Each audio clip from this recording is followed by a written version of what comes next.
That Ajira program, he stole it from Andrew Kibe when he was an assistant to Kirubi. When Kibe came from India and pitched the Ajira idea to Kirubi. No, I think you are deviating. Listen, No, what happened to Kibe? I'm telling you, Wait. I'm trying to show No, you how I know Jomshiri. In fact, he that's his was the name. CS of Temia Uru. Yeah. Yes. So In fact, he's a very brilliant techie, actually a Stanford techie guy. I know him. Now, Kibe's email address is still Ajira. You look at the people who build, from the 60s. There were very few families. It was the Kerema, it was the Jagakarume family, it was the Adams Karauri, and then it was the Maina Wajigi. Just 4 families. If we forget about the Kenyatas. They are still relevant today because they were building something. They just attached themselves into politics, into systems to get political protection. The youth are very impatient. They are very disorganized. They are leaderless and brainless. And their greatest motivation is an opportunity to destroy. Who wants to lead an avalanche? Who wants to lead a tornado? Who wants to lead a hurricane? So Babuino is no longer a member of parliament for the youth. He's a member of parliament for Embakasi East. Sifuna is not a senator for the youth. He's a senator for Nairobi. Wawero is not a member of parliament for the youth. He's a member of parliament for on that point, she appears to be a gatekeeping Maraga. There are these ladies that hang around Maraga. I'm sure you have seen them. No, I have no interest in Maraga because I know he's a project, just like the senator. What was the senator's name? Umutata. The lawyer senator. Umutata. Haven't you now already forgotten Umutata? The president goes to Silicon Valley and he takes Mudavadi. Now, what are you telling? The president goes to China. Who did he pick to China? Oburu Odinga. A man who is 83 years. And he's sitting there, you're sitting with the Chinese people. How many people are building eyes here? So the challenge is for you young people, with all this information and knowledge, the problem, that's what I'm saying, to work with the government and not always present yourself as the fighters of the government. You cannot work with the government that perceives their children as threats. And we want you to answer me. Ask me a question. Have you heard of this? Have you heard of these people being defrauded by people in committee? Umeona vile Dr. James Mwangi of Equity Bank amekasirika. Employees walifanyia ile kitu. Walimuibia more than 2 billion Kenya shillings. Naye ameamua atafuta more than 1,000 of them. No, this is different, AQ. This is an internal sabotage. These are internal. Why? Listen. Why? And this guy goes on. Let me tell you why. So the problem is, even when the youth elect one of their own, they do not shoulder those people, the Jalangos, the Waweros, the Karauris, even this Kilimani guy, the councillor from Kilimani, Alai. They do not shoulder them with the responsibility to take the voice of the youth into the positions of power and influence, because their mindset is always counter government. So the people who benefit from the influence and the support of the youth, when they get on the other side. Now let me give you a counter argument or a counter approach to it. Political appointments are rewards for support. Now let me tell you what happened. They are the technocrats that makes things happen. But they are not happening. So let me ask you a question. Look at the Ministry of Education. Let's not go to hypotheticals. Other people's hypotheticals. Let's go to yours. You are an extremely smart guy, both in tech and biochemistry. If you are offered to serve in the government, which position would you choose? One position.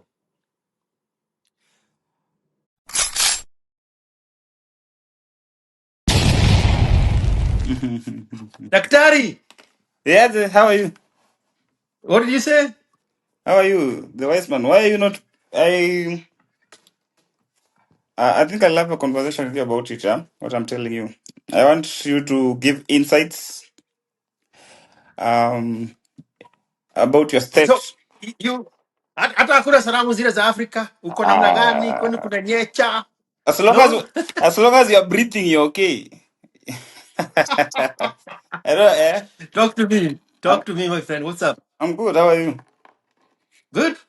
Tuko as we're just we're tunakazana kazana, just trying to build some shit up, trying Yeah. to penetrate different markets away from the distractions. But Tuko, we are just we're trying, we're fighting. That's why we are looking for you. I'm looking for you aggressively. I think. Aba, you don't like niggerism. You call it niggerism. Are you a nigger? I don't think I'm a nigger. I'm a black. I'm black. I don't know. I don't know what Then you niggerism means. But I'm black. then you're good. Yeah. I've been seeing you. I've been seeing you. Not really coming. I agree with you. Talking about how we as blacks have been unable to take care of our society. And Uh-huh. and anywhere we go, this mess. And I was looking at the podcast between Fuentes and Candice. Did you ever look at it? Do you have a snippet of it? No. I am not a fan of Candice for some reason. I don't know why. She's never I've never warmed up to her. You don't like Candice, but I'm sure you like Fuentes. You know Nick I don't Fuentes? even know I don't even know who Fuentes is. Maybe I know him, but if Yeah, I saw his picture, oh yeah, I know that guy, probably. he's what can I? He's okay. He's a conservative, of course. He's Yeah. anti-Israel, but more importantly, he's anti-black. Not that he's a racist, but he's anti-black. He says, number one, he will not wish anyone in his lineage to have a black, a black girlfriend or a black wife or a black child. And they were having this debate with Candace, and he was saying that our African or our black problems are inherently genetic. That there's a portion of us that he was talking about nature and nurture, but he was talking about that Africans or black people are genetically inferior, they are genetically disorganized, they are genetically unable to build something. And he was giving examples. So there was this argument where Africans, we talk about how the colonialists drag us back. Even now, 60 years later, we still blame the whites for our problems. We always say that the whites took advantage of us. The whites are responsible for, even now, they are controlling us. And so his argument was, number one, it's 60 years after they left. So how are we not able to get some of the basic things right? Simple infrastructure, simple healthcare, set up simple, getting 60 years later, we should be able to have some things. And he was very specific about the sub-African context. So in his argument, he was excluding the Northern Africa, the Egyptians, the Moroccans, the Tunisians. And I was looking today about the infrastructure. You see, they are among the few countries that have this modern trans system. And so his Hmm. argument is, this part of Africa, we like blaming people. He was talking about a country like DRC, which has a lot of minerals, but there's always war. There's still cannibalism in this part of the world. And so I tend to agree with some of this. And I'm seeing you also being hard on it. That I was looking even in your take of this video with Mosiria and Pipeline. And I'm thinking sometimes it's I find it is genetic in us that we are not able to we was talking about IQ level. Do you think IQ level of Africans is lower? We have a lower IQ level. Do I think or do I acknowledge? Do I you acknowledge, yes, it's lower, yeah. significant lower than any other race. So are we But hold on, put the idea of the IQ on a pin. Let's go to what you just said. these people in Africa say that the white man is the one that has colonized them, is the one that taking advantage of them, is the one that's controlling their resources, is the one that come and do this. What is the purpose of knowledge? The purpose of knowledge is not knowledge. Yeah. The purpose of knowledge is action. Yeah, it's to emancipate yourself. You're supposed to What you are they doing. doing about it? Yeah. Beyond knowing, then what? And I think also it also cuts across partly. I agree with you, also even the blacks in the US. Blacks still blame slavery up to this date. But and the argument was, even I like, you should watch that. I'll send you the link to that podcast. And he was talking about, Yeah. now in the black American, or in America setting, blacks have the lowest IQ. Blacks build the least things. Black people generally Yeah. have the lowest IQ of all humans. Yes. The blacks in Papua Guinea, the blacks in South America. Brazil, Yeah. the blacks in Acapulco, the blacks anywhere in the world, Hmm. they have the lowest. And this is not a condemnation. This is just an observation. So it's genetic. It's something, It's just, largely we can't do anything about it. Do you think so? oh no, we can do a lot about it. Okay. Now, in the context of, for example, give me And the and I still want to put the IQ yes. on a pin. Yeah. So we now tackled the two issues the first issue you raised was what to do with the information that you have that other people are taking advantage of you. Yeah. The continent of Congo is going to be divided into three sections this month. Hmm. Americans are demanding a piece of the pie. So you see that week DRC president get Minister. dragged by Kagame to Yeah. the White House, Mhm. and they are going to sign off Congo, the good parts of Congo, the Goma and the Kivu by the lake. They are going to sign them off to the Americans in exchange of security. I was looking at it, and I even posted something about it, and I was like, I'm pro for it, because you have had these resources for 60, 70 years since time immemorial. Up to now, you hear there's no road, as not to even forget about security, a simple road from Goma moving westward. There's, So tell me what is that? You watch documentary on TV yeah, of driving through Congo, and you see those people suffering through their own life in the roads that are the earth, the red earth, the soil is so cakey. When it rains, all the vehicles get stuck. yeah. Nobody has come up with a solution to that problem. They power through it through generations. I mean, all you need to do is pour concrete with rebars. That's how roads are made. Roads are made of concrete. If you poured 2 feet of concrete and rebar, that problem is Possible. solved and So you avoid Jesus come back. I think But I think the problem is, part of the problem is, besides being, of course, there is the genetic aspect where we're genetically inferior. We are less smarter than these people. Even somebody was talking about social order. Your ability to develop, your ability to grow comes with social order.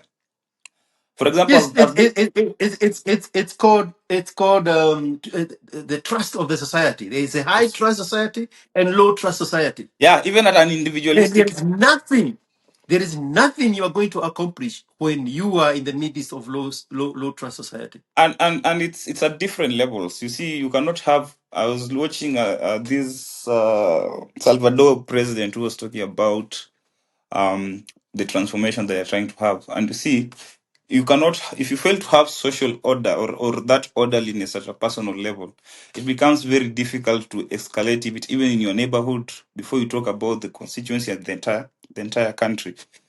You Yeah. see, every day at a personal level, uh, I was looking some videos today, and you find, for example, I've witnessed it. There's a lorry that was transporting fertilizer. It was taking, I think, it was taking fertilizer to Congo or Western, and there was an accident. Lots of fertilizers. This lorry fell. I have the video, and you'll be shocked. Everyone was stealing, from children to. They don't care about the driver. Everyone was the You other have day. not. The You, other day it was iron sheet. Today I think it was iron sheet in my Mayo. Everyone is stealing. Now I picture that with the blacks looting Gucci stores, and when there's demonstrations, they're the ones going breaking in. Somebody even steal demo iPhones, and I came to realize it's part of the reason that we have these problems. It's at an individualistic level. Now, it's one thing when you want to solve a problem. It's one thing acknowledging that there's a problem, and it's another thing looking for scapegoats. I think that's where we are good at. You see, you are a whole politician, you are a whole black man. We never take responsibility for our actions. So it becomes very easy to blame the whites. In fact, the concept of colonization has always been funny to me. Like, how can few people cross I don't know what happened, but it does not make sense to me how few people can cross the ocean and come and take over you and introduce their religion to you, introduce the education system to you, introduce the monogamy, for example, culture in us. And now, after they have left, we are still using the education system. So I was asking this person, look at the Chinese. Chinese have their own medicine. Chinese have their own curricula. Chinese, despite being billions, there's order in society. They have embraced this political system, call it communism, call it whatever you want, but it's working for them. So how comes as we as black, we abandoned our culture, we abandoned our religion if it existed? There are those values that our forefathers had that we abandoned. And this manifests even in the West. I was looking at, I like the Indians because Indians run a huge chunk of the world economy.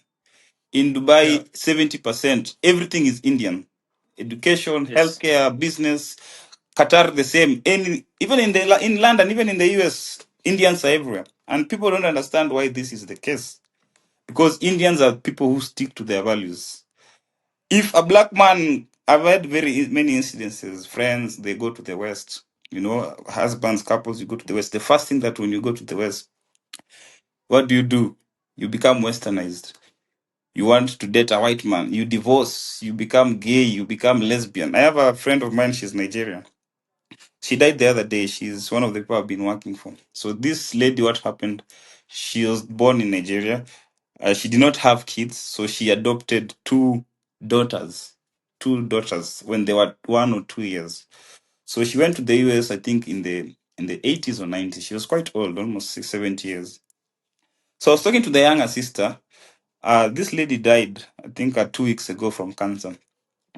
And then I asked her, so she was telling me a story about these two daughters that she adopted. Yeah. And so she told me she took these daughters in, took them to educate. She gave them education, just like you take your kids through the American system of education. And these girls, when they got to 18, they disappeared. One went to, one went and opened a Pornhub station, so she became basically a hoe. The other one became a lesbian. She has this funny, tattoos all over and those kind of things. Mark you, this is foreign from whatever she was raised. So she goes to the US and she adopts this culture that she thinks it's cool, and a part of which comes from inferiority complex. You feel that everything westernized is cool for us. But compared with Indians, you'll find Indians that immigrate, or even Chinese to some extent, they still keep that unit, they still keep their culture. It's very rare for you to find an Indian immigrant who has gone and become a lesbian, gone and adopted this black niggerism culture. They stick to their principles, they stick to their values. Everywhere in the world, if you go anywhere, you meet Indians, they're actually the same. Their aggressiveness, And you notice the Indians don't change their accent. no, they don't. That's what I'm saying. Even the niggerism of And changing and accent. and and you notice nobody complains about the No, Indian accents, no. including the inferiority complex blacks in Africa who complain about their own accents. We have to They never listen. complain about the accents of the Indian because the Indian culture is superior. It's superior, and you see, they're taught to be But proud. you are going too fast. You are going too fast. You are going too fast. Here, Yeah, that one. That one is today. Now see that Now you're madness. talking about in Congo. This happened today in Maimahio. Yes. It So happens every day on Vika Road. every day. Every day, even me, there's a day I missed. I was going to Thika Road, and then I missed a turn. I was supposed to turn left. Then I missed. I went and I found myself in Isili instead of going to to Thika Road. I missed a turn. Then I found myself at the dead end of this part of Isili. I had a Subaru Outback that time, and the first instinct that someone comes, you look at someone coming at you at that car, and the first instinct is violence. You know, they have seen you, you have come, they have seen it's an outback, they don't care. You know, that normal interaction that you have, that cordial interaction that you'll have with someone, you know. I had to put my windows up because they were coming, hey, unikarao, nini, nini, nini, and those kind of things, you see. So I'm like, and sometimes that is part of the reason problem that I have with us, that you cannot objectively criticize something. You see, our primitivity cuts across. You see, you cannot objectively criticize even the government. You think that hating on the government is a good thing. You think that hating on healthcare is a good thing. You can actually dislike the president. You can actually dislike what he does, but you still value your country. There's a video again that was going around yesterday. It's this guy called Alex Wanza. So there's a photo where a guy, you know, that old water meter, that, you know, that thing that looks like this, that counts the meter, you know, that you'll pay. You understand? You know it, Mm-hmm. that whole thing. So there's a guy who posted a photo. He has found a way of bypassing that. I think he has put something, I don't know, it's a wire or something, so that the meter does not read. So basically, he doesn't want to pay the water bills. And so his caption was, you know, siwezi kufunza kila kitu. So basically, he was proud of that action that he was doing. And I like what. But that's one moment. But Mhm. that's what we are very good at. Yes, but you see, we don't In have. Africa, one moment. We do not produce anything. We do not create anything. But once somebody else creates something, we know how to manipulate it Yes, and bypass that thing. Whatever that thing is. it doesn't matter. Even remember DSL, remember Netflix, Yeah, Wi-Fi, the Greek internet, football. the Safaricom, everything. We step in there and we corrupt it to our advantage. But we never create anything from scratch. even even But even we even know how to bypass you know, anything. even the corrupting it, we don't come up with it. It's the Indians and the smart Chinese that sell to us. Yeah, you see, like this Netflix, DSTV, nobody can create it. There's no developer in Kenya that does that. We borrow everything from Yeah. India, and the problem is, you see, in that caption, the guy said, "You are no different from the politicians if you're actually proud of this." Because it's common sense. If you water bill are not that expensive, 300, 500, 1,000 shillings per month, you are capable of paying for it. But if you don't pay this, then what happens?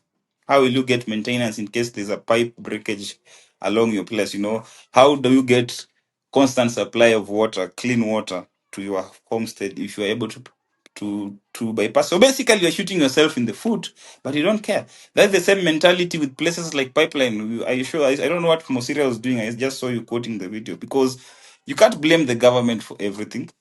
That place looks like that because of the individuals that stay there. This is outside their doorstep. Yes. Literal outside their doorstep.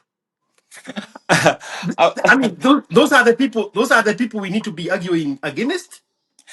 I mean, they are making the case themselves. yeah. And Outside their doorstep, they have no personal or collective responsibility as a community. Zero whatsoever. I it's mean, where do you go from there? and Literally, where do you go from there? I was saying and you see now, I think now you expect when somebody grows up as I don't know if it's poverty. Does it mean when such a person, when they're staying in Kibra, when they're staying in Pipeline, No, if they no, move to a it's a better neighborhood? mindset. Yes, it's a mindset. Because even when I stay here in Kilimani, there's a corner here I was passing. I saw something like that coming up. You know, you find somebody that they're just throwing litter there. The only reason why it doesn't look like pipeline is because now government works here. You know, they focus on this area more than on pipeline. So there's that continuous effort to clear things, but you can tell there's something that is trying to pile up. So it's more of a mindset that person that In is saying Kawangware, yes. in Kawangware Center, at the heart of Kawangware, they have something similar to that one in Pipeline. Yes. Right there, across the road, right in the main thoroughfare. And nobody sees anything wrong with it. And every day they come in there and they pile their trash there. Not Every single day. Tomorrow morning, it will still be there. not my mangi, not my business. You see, and now you wonder even now So at the how are you dealing with human beings like that? even at the house level. And to your point, because you are going too fast. There are so many things you are saying we Yeah. need to tackle. You are going too fast. The reason I told you it's a mindset is because you take that person in Kawangware or in Pipeline, you put them on a flight to Dubai. They know how to behave over there. They know how to behave. And the very few of them that don't behave, they get shipped back. Yeah. But by and large, we see them demonstrating with wallets and phones and say, I can leave my phone here for 45 minutes on top of my G Wagon and nobody's going to touch it. The Kenyan in Kawangware knows not to touch that phone Now, interestingly, as because uh they know they are in the right and high value basically society, they know high trust society. there's no consequence. Yeah, there are no serious consequences. You see, So it's a mindset. now there's now the individual mindset, and now I come to to the social aspect of it, the nurture. Okay, the nurture, the environment kind of it. So I'm working in Dubai, this place called Deira. So there's the lower side of Deira. It's like the Is that where you took my girlfriend? no, no, no, no, no, no. Your girlfriend goes to high end areas, the upside of it, the Abu Dhabi. So Deira is like there's a lower side of Deira, Uko chini, River Road, basically the River Road of Dubai. Umetembea na hiyo story haraka sana bwana. We saw you are still hot in her photos. Weke kradi na mbele haraka. No, no, no, no, no, no. Maybe it was a coincidence. So yeah, maybe now. Isn't she beautiful? Yeah, she's beautiful, but more importantly, I like people who express themselves. I like the fact that she can fearlessly express herself. I think that is something that most women don't have. She can stand up for. Sometimes it doesn't matter what you say. The point is you have this perspective. The problem with what we have, I call it emotional retardedness in our society. That we want to think shippingly. Like if I say this, and it's contrary to what you believe, then I become cancelled. I like the fact that she stands up for what she says. You might not be entirely right, but you can substantiate some of the things that you say. And the society doesn't like such people. I think I'm also one of those people. There's a way a society wants you to be, you know. Um, like when we're joining this platform called X, there was what we used to call Twitter A. And I'm sure you've heard of Twitter A. Twitter A are these people who it was like a cabal or a cartel of people who controlled the narrative. This was supposed to trend. Mhm. This was right. This is our notion. This is what we are calling. This is what we are saying. So the But moment you those were just black people looking for a way to corrupt Twitter. yes, and you see now They can come up with their own platform, but once one come in, now they want to slice and dice it. so you come in, you know yourself. You're doing something from yourself. You don't depend on gigs. Me, I don't post anything to get paid. I don't influence anything. So whatever I'm saying is basically my mind. You see? Yeah. And it so happens now there's a group of people that relate with you. The reason why, for example, your lady has that kind of following is because of the consistent. Actually, it's very easy to grow organically. You are consistent in your message. They call her conspiracy theories, they call her what, because that is what you like. You're actually organic about it. So people Yeah. come and they say, oh, how this comes, this lady has this, and then she appears to be doing well for herself. She doesn't appear to conform to the normal, the guys. Normal guys like to have control, even over what this person says. The better man, actually. That is an attribute of a better man, for example. You want to control the narrative of what a woman says. So if they deviate from what you think is the norm, So you project. So you have what we call reaction formation against them. Okay. Yeah. I was looking today at this lady. There's a lady who was being bashed today only. She went to the TV and said, "Oh, we don't want our parents, you blah blah blah." I don't know if you've seen it. No, I haven't seen that one. It has been trending today. She's called Nyamisa. So this lady, she's this Maraga type of person. She speaks, she appears to be a gatekeeping Maraga. There are these ladies that hang around. There are these ladies that hang around Maraga. I'm sure you have seen them. There are these ladies. No, I have no interest. I have no interest in Maraga because I know he's a project, just like the senator. What was the senator's name? The Umutata. lawyer senator. Umutata. Haven't you now already forgotten Momotata? I Now who's the government's project, right? There is nothing like government. There is only system. The system. Yes. So who in the system? Amutata was a system of was a project of a system, and his time expired, and He he's was, completely forgotten. he was Now you have Maraga. Malaga, who is enjoying 3 million Kenya shillings a month benefits from the government every month. So how So many? the moment the Dwanzis realize that, they are going to turn against him, and that's Um. the trade-off. That's how they're going to get rid of him. Now I've seen your Before that, there was exactly. Sifuna. My question to There you was now. Sifuna. My question to you now. How many projects do you think you're going to have? Do you think Rigiji is a project? Because I've seen the same thing. Oh yeah, of course. Mm-hmm. I predicted Rigiji the day before the general election 2020 in 2022. Mm-hmm. I predicted Rigiji. I said at the time, and it's on Kibe's Patreon, the first order of business if Ruto wins is twofold: to get rid of the Kikuyu influence in elections and to eliminate the influence of churches in elections. Mm-hmm. I said it's not sustainable. It's not sustainable that a presidential candidate have to spend 4 years traversing the entire region of central Kenya To just to to get votes. Mm. woo these disinformed, uninformed, misinformed group of Entitled. ignorant human beings. I'm a Kikuyu, I'm the only one who can say that. Yeah. Ignorant human beings Yeah. that have no business voting in general elections Mm-hmm. because they have always given us wrong choices. Mm-hmm. So the order of the day need to be to dismantle that influence that Kikuyus have. Well, President Ruto understood the assignment, and Rigathi is a project to diminish the influence of the Kikuyus. The Kikuyus should not vote in general elections. So you They believe should cut them out. I've Oh yeah, I believe all those heinous things. I am more heinous than anybody else. so Kikuyu should be carved out you of agree the with rest me, of you agree Kenya. with me. I was They be past left alone. yeah. They be left alone. They choose the Mwandua Matangi or whatever Mwandua that guy is. Yeah. They be left alone to deal with that for as long as they want.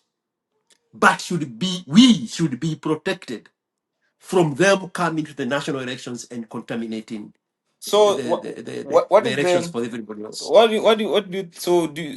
was the genesis of this contamination? Do you think it's I talked about Kikuyu privilege and people were talking to me. My explanation of Kikuyu privilege, I call it Utamakistan, which I think plummeted during Kibaki's time, in my opinion. I believe that the Kikuyu privilege started with Kenyatta 1, and it was intentional, very systemic. In every sector of the economy you go, you'll find Kikuyus. This influence that you're talking about, you find Kikuyus. The fintech currently, it's Kikuyus. The healthcare is Kikuyus. All these public offices you go, you have seen the statistics is Kikuyu. So I talk of Kikuyu privilege because even me, I was talking 70% of Kenyans, my Q, have had an interaction with a Kikuyu boss or they've been employed by a Kikuyu. I was employed by James Mwangi when I was 17 years. Everyone, 70% of people in the society, in Kenyan society, have experienced some form of Kikuyu privilege. Do you think that is the genesis of this entitlement that you see? Do you think that Do you think that is a bad thing? Do you think that they should be what is going on, the fight to, what the Luos are saying, we want also this chunk of development. You're saying the Somalis are coming up, we want this chunk of development. Do you think you can get rid of that, or it's like the Jewish menace in the American society, the control that they have? And is it really a bad thing, or is just that we are misusing it? Because I'm looking at what, for example, the big Kikuyu elites can do. There's gonna be a question somewhere, right? I know if I can let you talk, you can talk forever. Yeah, I'm asking There's a gonna question. be a I'm asking question. a question. So my question here is my question. Do you think this Kikuyu privilege thing, or this thing that you're talking about, do you think it's a bad thing, or just that we are not using it the right way? Do you think Ruto trying to eliminate whatever you're saying the Kikuyu is a good thing, or it will result to more chaos? So all Kikuyus are not created equal. The ones you are describing are the elite. Mhm. The elite are members of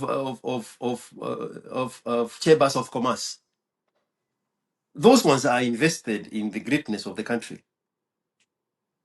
Those ones are the pillars of the economy.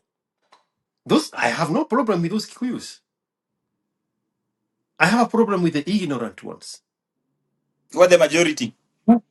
The kumera, the kamwanagaito. Those ones. Those ones that will sell you and your mother for 500 shillings and 2 kgs of jogo maize flour. The ones that are disinformed, misinformed, and uninformed. Those are the guys that poison the waters because they have no information, they have no law knowledge, they don't even have the brain power. I will say that one more time so that doesn't sound like I slipped in there. Majority of the Kikuyus, the ordinary Kikuyu, does not even have the brain power to grasp how things work. They just look and say, mtu wetu wako hapa, tunafuata kama siafu. And at some point, you had these Luos who were worshipping Raila say exactly the same thing. During the BBI, somebody was asked, have you read the draft of the suggestion of the repeal of the constitution in the BBI? And they said, oh, kama baba amesoma, sisi tuko Ametusomea. sawa. Oh, that mindset is corrosive. Now, the entire 33% of the country are those Kikuyus now. So, 33% of the country so you, have that so you mindset. think this virus is Let me, more? one moment. When the multipartyism was introduced, there is a quote from J.J. Kamado. He lost in his Kagema when Kagema was one big chunk before it was subdivided into Kagema and Keharo. He knew he's not going to survive as a Moi supporter, as a Moi diehard. And he said at the time,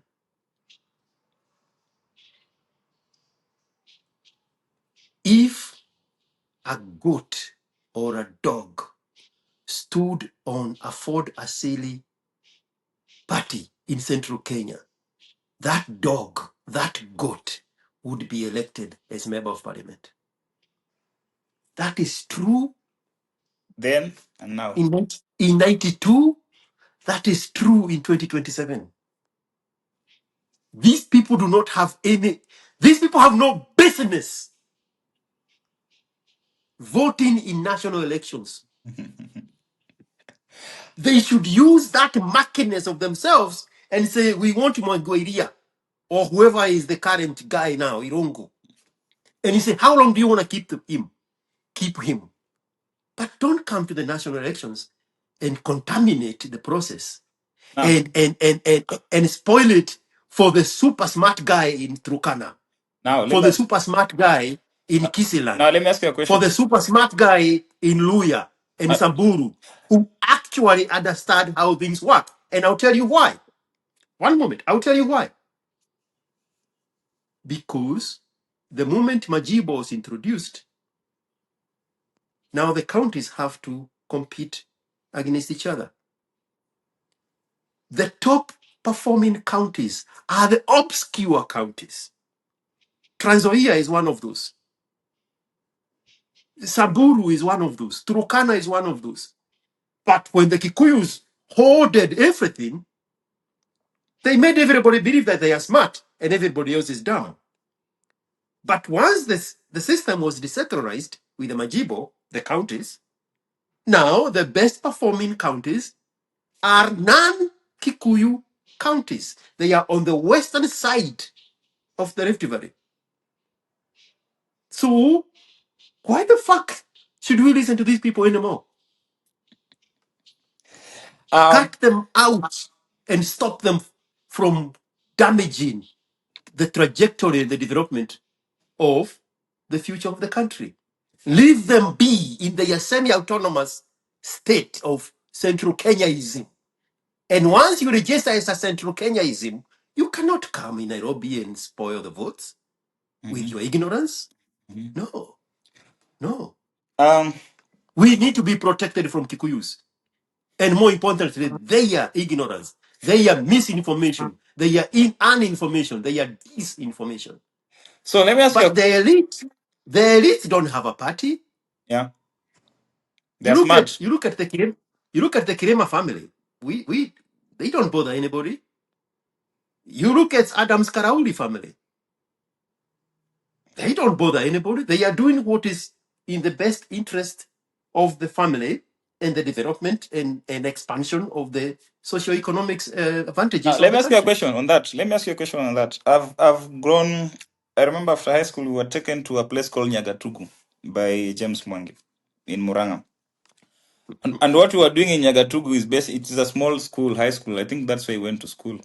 And so he was trying to empower, as you were top boys, you were top boy in your county, top boy. So before you joined, part of the employment thing was going to this school to mentor these people. So this village has billionaires, the Muranga billionaires, that part. Now I want to ask you, Roadia billionaires. yes. Now I want to ask you a question. They are called Roadia billionaires, yes. Yes. Now I want to ask you a question. How old were you when you went to Nyagatogu? I was 18, just after high school. So you are still in high school or after high No, school? after high school. So after high school, I get my strong A. I got admitted to this equity leadership program thing. And so you have an option Yeah. of going to work to the bank or have this mentorship program that he had started. So his vision was to Remind me what was the name of the remind me the name of the program. Rising equity, Star. no, equity leadership program. I think what you see, the Mastercard Foundation has partnered with Equity Bank. There's this Yeah. thing James Mwangi has been doing for the last 15, 20 years. So what happened at that time, he Yes. used to take every top student per district. So in every district, they used to take top boy and top girl. So they bring him to this Equity Leadership Foundation. So Mm-hmm. so if you want to go to work to the bank, you go work to the bank. If you want to join this mentorship program, so you are sent to these specific schools. So one of the places where we were sent to is his home in Nyagatugu. Nyagatugu High School. I still think there was another name, either associated with Star or Wings. No, so Wings to fly. so Equity Wings to Fly is different. So Equity Wings to Yes. Fly is Okay. you see now there are two chunks. So there's equity, we call it equity leadership program, yeah. So Wings to Fly are these people who are from poor families. Okay. So once you score 350 marks in KCPE, they come look for you. So those ones are Wings to Okay. Fly.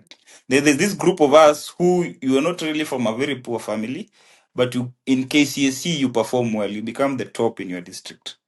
So that's why we call equity leadership. So the Wings to Fly are those after Okay. class 8. We are still one big family. Mm-hmm. Yeah. So me, I joined it after high school. After, Okay. yeah. So we go there. So you go to Nyagato. I You go got to Nyagato on the slopes of Yes. In Ambadeas. fact, we go Uh-huh. the top that day, top 20 boys in KCC went there. So he picks the best, to go to his place. So we go there, you look at the environment. Of course, the school was struggling, it was not doing very well, given that it's not these elite schools. But what he basically, my summary of what he was doing there, his main vision is to ensure that everyone in that village goes to university. So Mm-hmm. you go to this environment where there's this high octane energy about education. Like you have this powerful figure, you can see he has built this multi-billion company and he's bringing it back to the society. So everyone there, we are talking your mentorship, blah blah, those kind of things. You're inducted into entrepreneurship. You know, if you are good in medicine, you're taken there. So there's that kind of mentorship and induction in that environment. Mhm. And I'm Yeah. looking at this part, you have these many billionaires, you have the Mungas, you have the wherever they come from that area. And there comes my Yes. question. So, by that fact that you have such a person in your society, that is a privilege. That is something that Yes. you're supposed to take advantage of. Compare that Yes. to a place like Turkana, like you say, you know, where there is no one. If you go to Western, we have funny people. There is no, you know, if you go to Nyanza, what works for them is that it's the same thing concept in Nyanza. They don't have billionaires per se, but they have technocrats who value education. So growing up in Nyanza, you want, I want to go to Alliance. You know, I want to go to Kiambu. So there's that competition. So for them, the only weapon they could have is education. That's why you find in the university there are many laws in this. They are all over.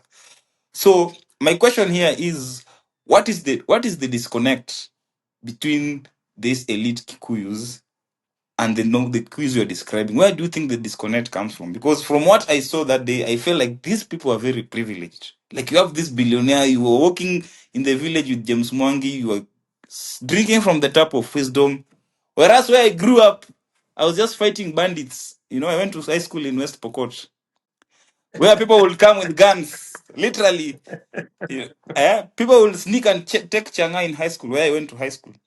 So you see that Yeah. kind of so I'm wondering, I would expect more the same way people talk about Jewish. There's this culture of mentorship among the Jews. Like there's a way you're supposed to move, you know. There's a way this is how we do business. This is how the Jewish people will behave.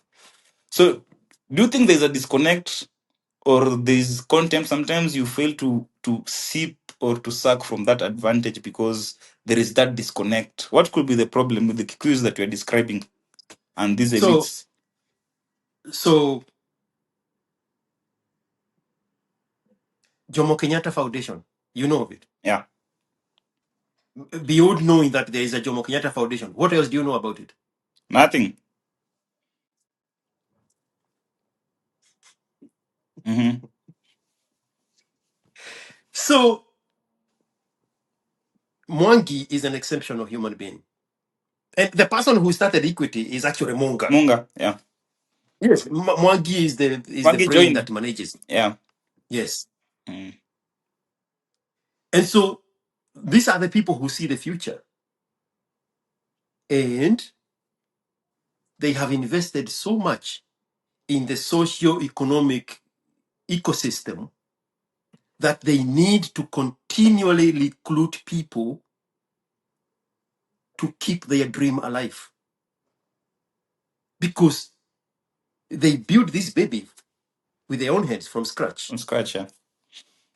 So if this thing is going to survive 100 years, they need to train 18-year-olds so that they can carry it for 82 years. He is the exception Mm-hmm. because he made this baby with his own hands.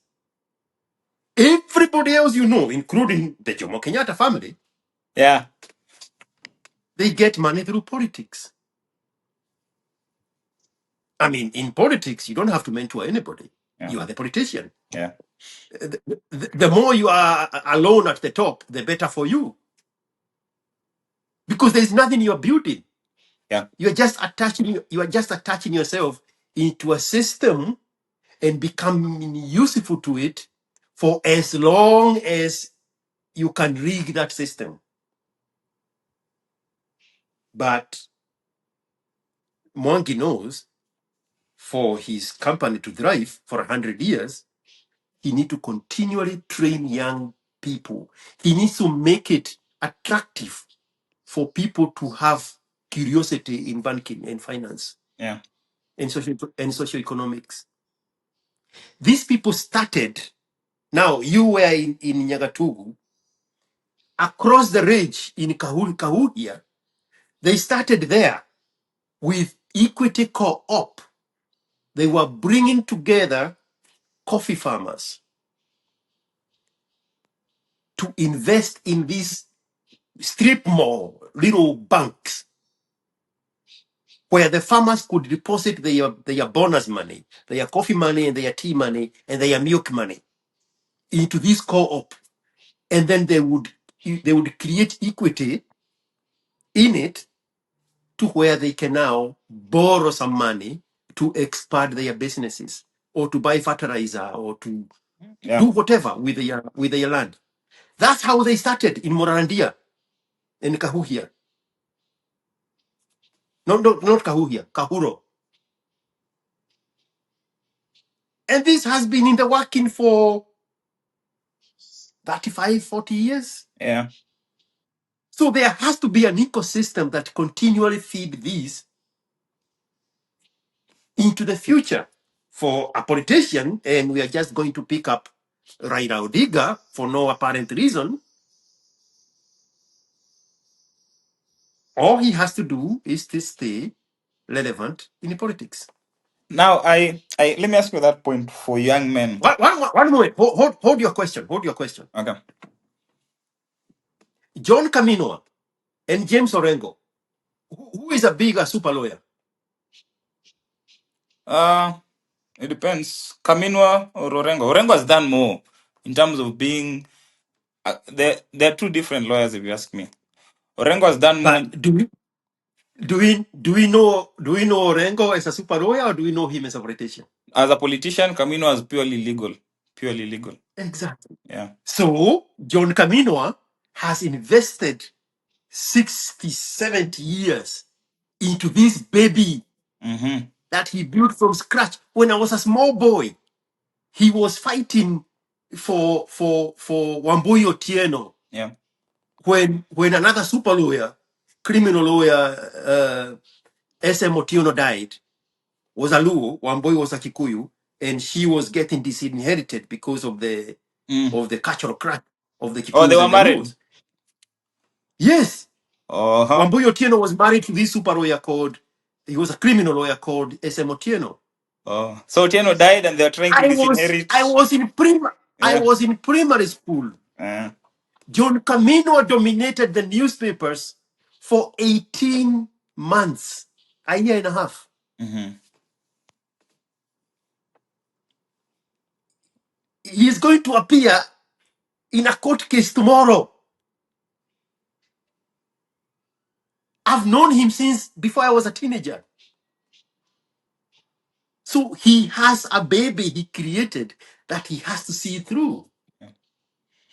A politician just need to stay relevant in politics, nothing else.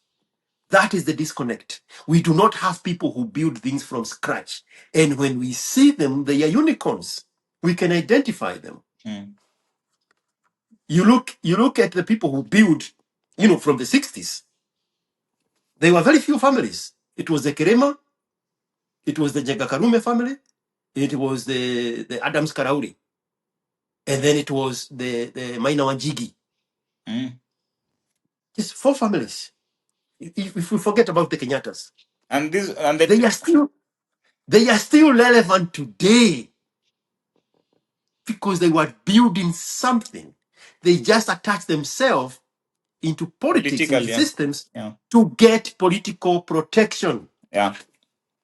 You have to be politically But correct because if you are not, they'll kill you. They'll kill you. They'll finish your business. exactly. Now, I So, Mhm. Moses, the super minister, what is his name? Moses something. Musalia Mudavadi. Musalia. Oh, Moses Yeah, Musalia. Mm. Moses was his father. Yeah. He is a billionaire. He said he's worth 3.3 billions. Give me one product that you have used in the last 18 years of your life None. that I don't know. he I don't know produces. anything about there's nothing you can really attach to the family. In fact, they come from my county. My dad comes from Vihiga County. So there is Musalia, and then there's a guy who was called Khaniri. I don't know if you know George Khaniri. I Yes, think of he got course. into parliament when he was 20 or 20 when his father died. 20. All the way. He was an MP since 1990 when he was 20.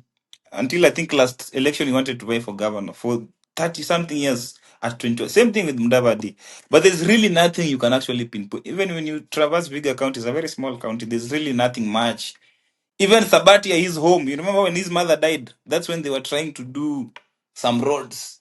There was no tarmac going to his house. That's when they thought, oh, the president will be coming. Let's do this now. On that concept, I want to ask you something, because someone like me, everything I was in a Kibe, I think you were there in a Kibe space, and I was telling him, I've not really, I don't know, I've not really worked for the government. I've never really been employed by the government, say when I was an intern. I've never had a pay slip from the government. There's this, but I'm trying to build something. Uh, like even part of the thing I was looking for you for, and I'll give you a call about it. So we try to build this group of us, the young men who try to build some stuff for themselves, whether it's technology. I'm working on some 3-4 startups and those kind of things. Now, there is us who decided to take this route. Okay, so it's not very rewarding as you want to, but it's something. You get some sense of self satisfaction that I'm trying to build something. Okay, and the government or the ecosystem is not really rewarding. That's why we're trying to find a way. Go to Maine, go to wherever, try to open a company so that you pivot it to the American system or the Western system that is more rewarding. And then there's this group of us, of people who have gone the political route.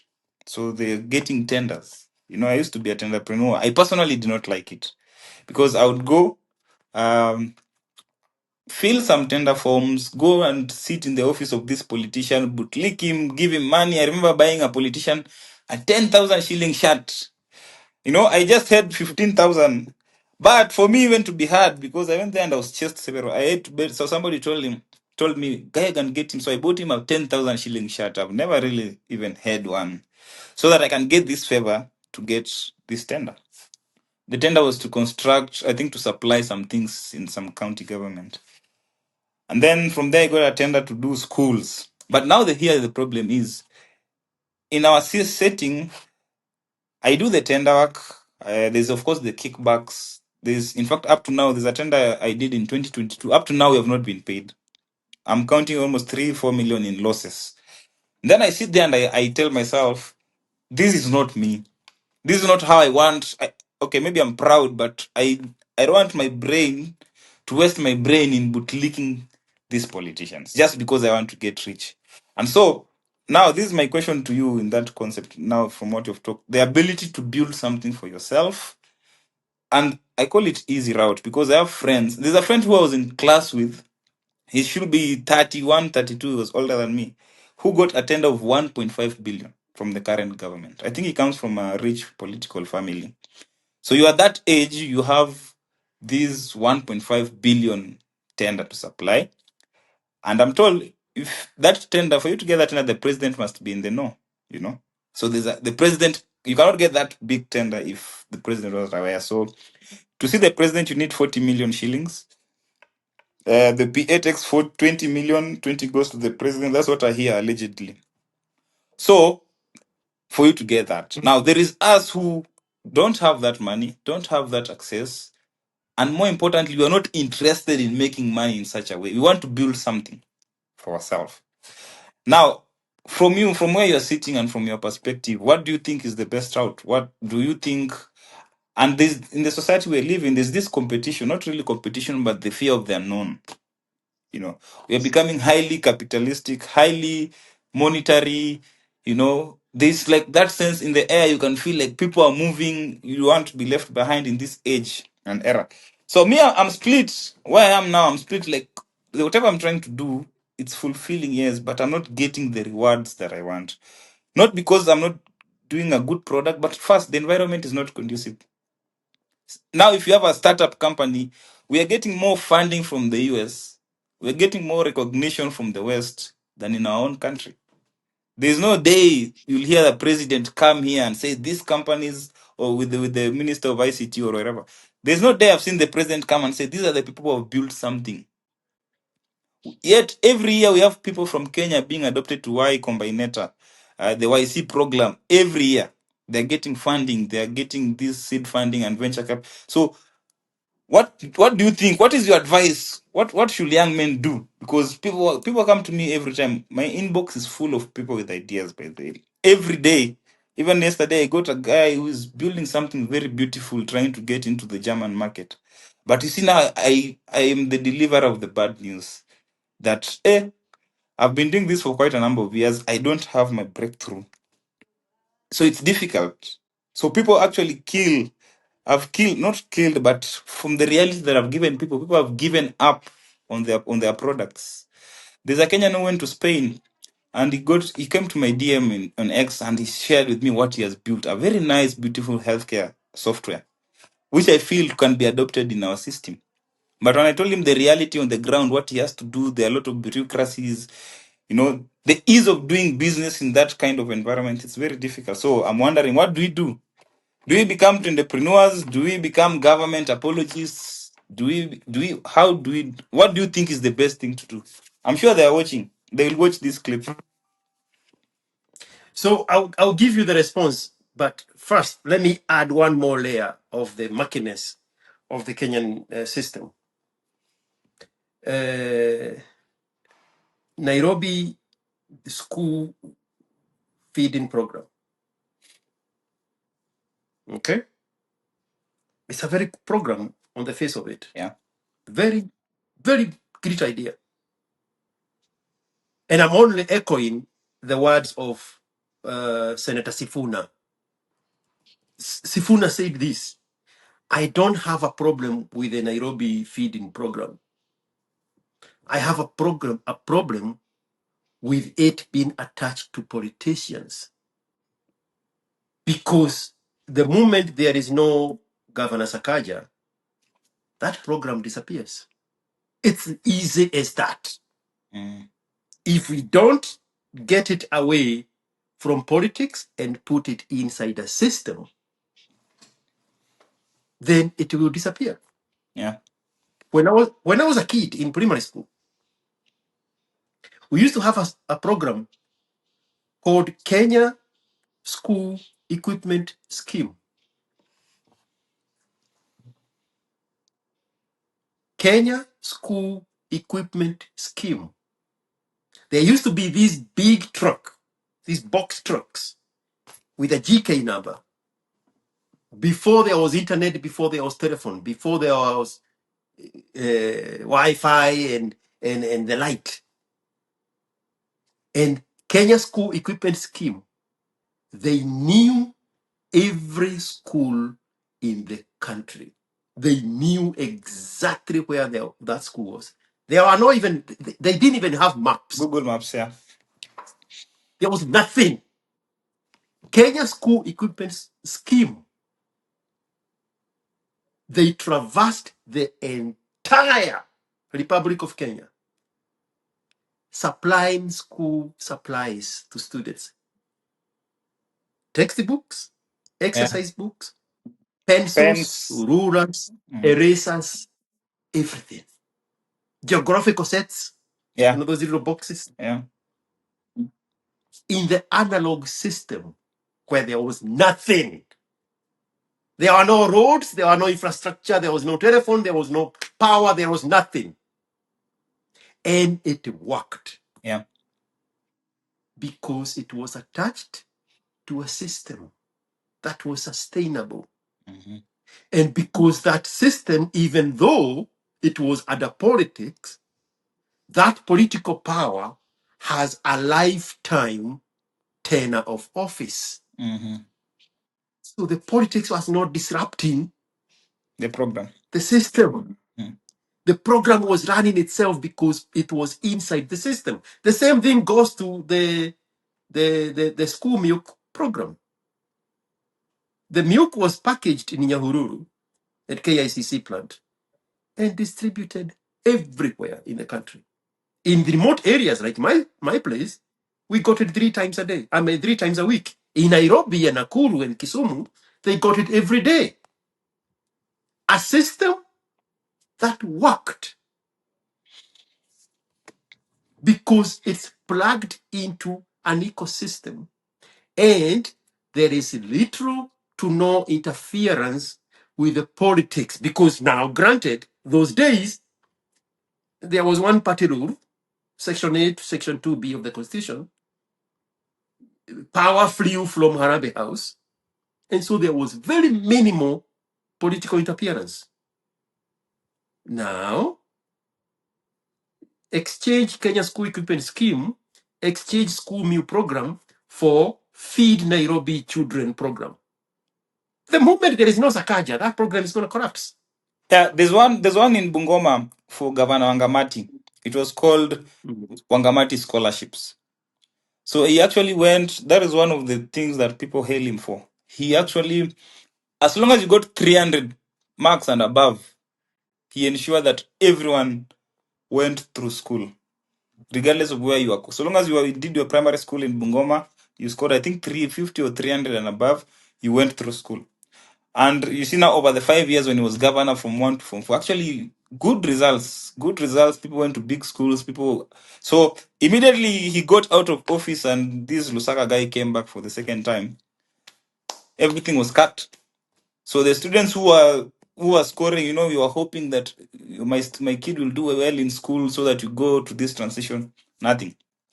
You see. So even We now, we we we can give the same example with Dr. Griffiths at Starehe Boys. yeah, Starehe Boys nurtured kids for decades, including James Orengo himself yeah. and Peter The Kenneth, I Kenneths, believe, the Kenneths, yeah. right? Mm-hmm. And once Dr. Griffiths died, it was contaminated by politics. Now, instead of a school for the brightest and the less fortunate, it became an elite school Wait, for for politicians, for the big who people. can afford it. Yeah. So that's precisely what I'm talking about. If something is not rooted inside a system, it's not going to survive the interference of the politics. As good intentioned that program could be, like the Nairobi feeding program. The idea of cleaning Nairobi River with John Michuki, when he was saying he will swim into the Nairobi River, he will be drinking the waters of Nairobi River. It died because it was not plugged into a Nairobi metropolitan system. We have a river here in San Antonio, the San Antonio River Walk. Mm-hmm. It's less than 5 miles long. It generates more money than 60% of the GDP of Kenya. 6 miles. 6 miles. They have carved an economic Out of it. trail Yeah. around the San Antonio River Walk with hotels and restaurants Yeah. and malls and attractions and people taking rides on boats. Anybody who come to visit me, I take them there for a tour of San Antonio. Nairobi River is 5 times longer than the San Antonio River Walk, with greater potential. Yeah. Greater potential from way out there in Kirereshwa area right there, where it goes under that big bridge coming out of Kilimani, all the way to Mudhurwa. Imagine if you multiplied by 3 the IQ of the people that control Nairobi River.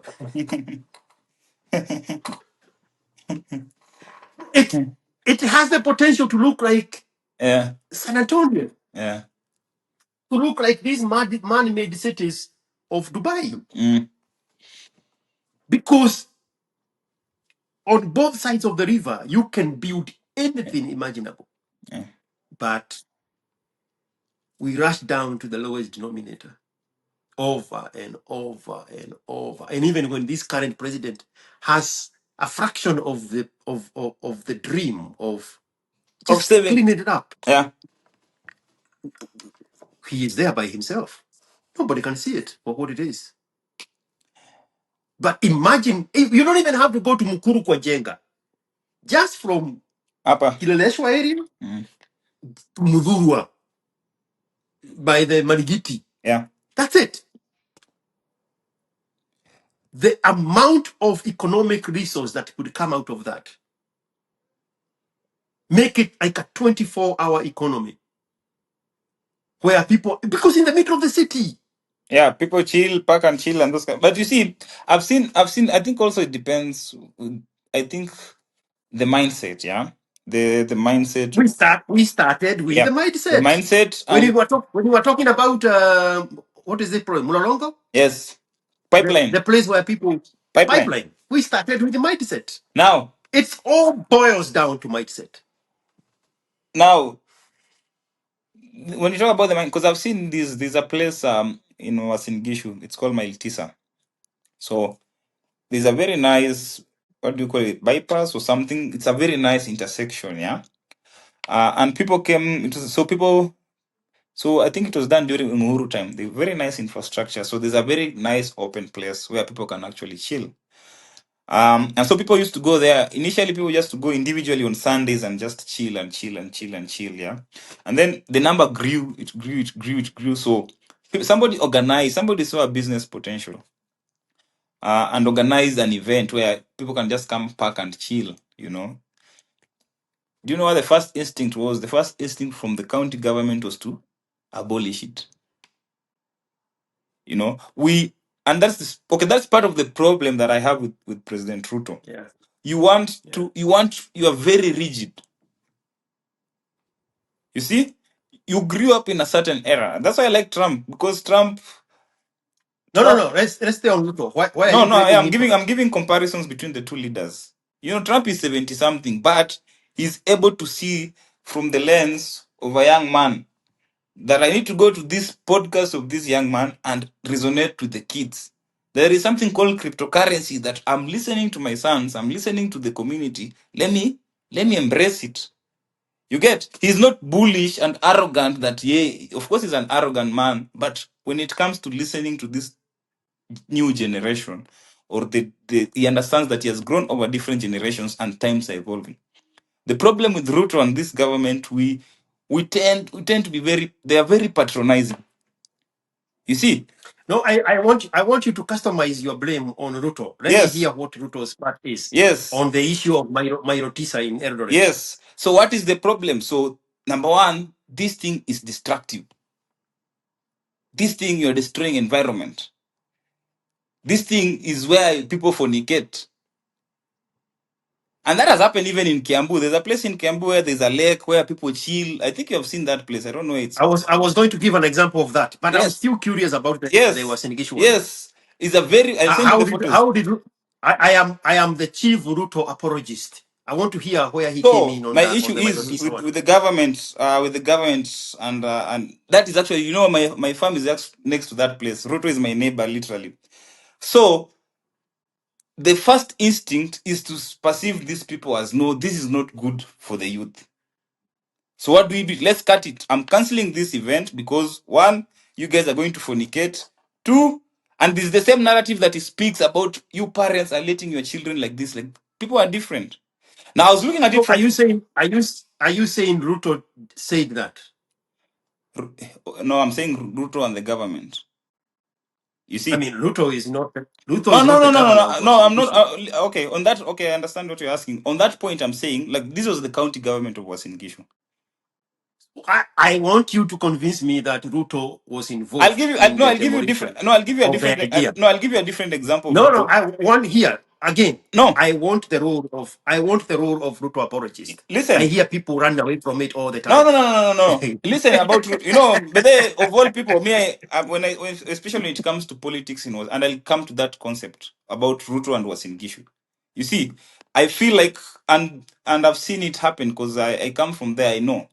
I'm not saying that Ruto directly gave this order, but over time, I'm saying the kind of leadership that is happening, for example, in Wasingishu, it's actually a mirror of Ruto. This this kind of leadership where you feel like it is your way or the highway, especially with the youth. I'm giving you an example why. Now, in that situation, what they have done, they have cancelled this thing. The reason for cancellation, number one, you're destroying the environment. Number two, you people are fornicating here. Okay, so that is the two main reasons, and I'm looking at it now. But those two reasons are valid, and I don't even No, have the they're not details. valid. How are they valid? I can guess. One moment, I Yeah. can guess on top of my head that those two reasons are valid. Uh-huh. They are destroying the environment and they are fornicating. Now, now. They are coming there with their Subarus, parking on the grass, playing loud music, bringing their food and drinks, and then littering everywhere. This is what happened in the Kisumu, in the Kiambu Kiambu area, one, yes. By the water, the dam, by the dam. by the tea plantations. Yes, tea plantation, yeah. And then number two, they are having sex in the bushes and they are leaving condom wraps. And I have not heard of that place until now. This is the first time I'm hearing about the IDPs. Now let me. But I have the theory of mind of Now how I the black understand. man Those are valid. lives. That is valid. Okay, from that angle is valid, but it's not a reason enough to cancel it. Why? Now I'm coming to it. If you look at No, that, it is. let It me come. Let is. me come with Because it. Let me come. it's a disconnect of the system, because the people who created that place, they created it with good intentions. Yeah. Their failure on their part is to implement a premium package where people should buy into using that Thank park you. for those kind of Thank you. events. That is my point. Now, that is their failure. For families and children, they can go. But if you want to have these groups, then there should be a premium buy into Thank the you. use of the park, so that you can even also have Now you're the providing a opportunity, solution. That is what I was thinking about.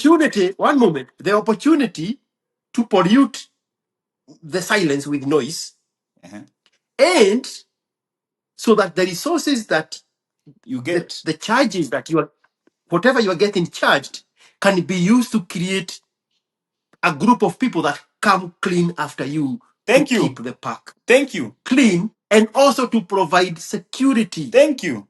Now, Cause the failure of the youth is to invade those spaces and bring in their degeneracy of spoiling the noise, littering everywhere, having sex in the bushes, and leaving condom wraps and used condoms scattered everywhere, drinking and having sex on the floor, fighting and becoming just a regular nigger, without ever saying, let's come together as a group, let's form a community group so that we can bargain for the services from the system in exchange of us paying into yes. that. That disconnect Thank you. is what now is And that is what bringing the I'm talking. chaos. That is what I'm talking And about. again, Yeah. no route required. No. Wait first. You don't have to defend the president or the leadership. You see what you are saying is what actually I was thinking about. The first instinct of any government, county government or wherever government, is not to shut this shit out. People have sex all the time. You see, if you walk to Uhuru Park, if you don't take an example, Uhuru Park is just a place where people just park, go and chill. If you don't provide those dustbins, if you don't provide toilets, if you don't provide those things, it will not take even a day when that whole place will be littered. You see? So I'm looking at it. What are your problem noise? What your able fornication? Now, this is what you do. Come up with those dustbins, come up with a parking charge, come up, come with the whatever else. That's what I was thinking actually. So that come and interact with these people and say, because it's the government that come up with the rules. If I come up with the rule, No, wait, no. Let me finish. You, the people, need to come together. You create a system, and Okay. then you choose representative, and then you go on the Now, table thank you. and negotiate those policies to Yes, be policy. included Yeah, let me say with that. the usability of the park. Thank you. But when you invade them without announcing yourself, then the system sees you as destroyers, as intruders, and they are going to act accordingly. Now, I remember when this place was starting, I used to go there with my friends. We would stay 4, 5, 6 group of people. Okay, but it's a very nice place. In that intersection, we have people who sell fruits. Those places where you're going, you find somebody selling smoky fruits and those kind of things.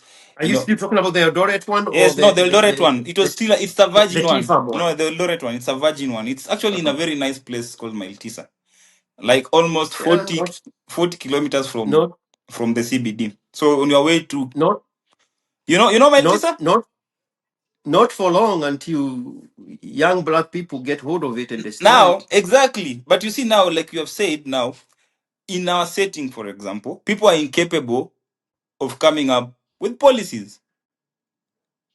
People talk Because about, you're not organized. yes, people talk about public participation.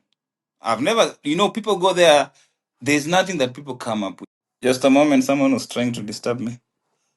So now, in that context, the county government of Uasin Gishu has the mandate to let's say implement whatever they think works. Because me, I'm looking at it from a revenue point of it, and I'm looking at it also from a economic empowerment because people there sell things.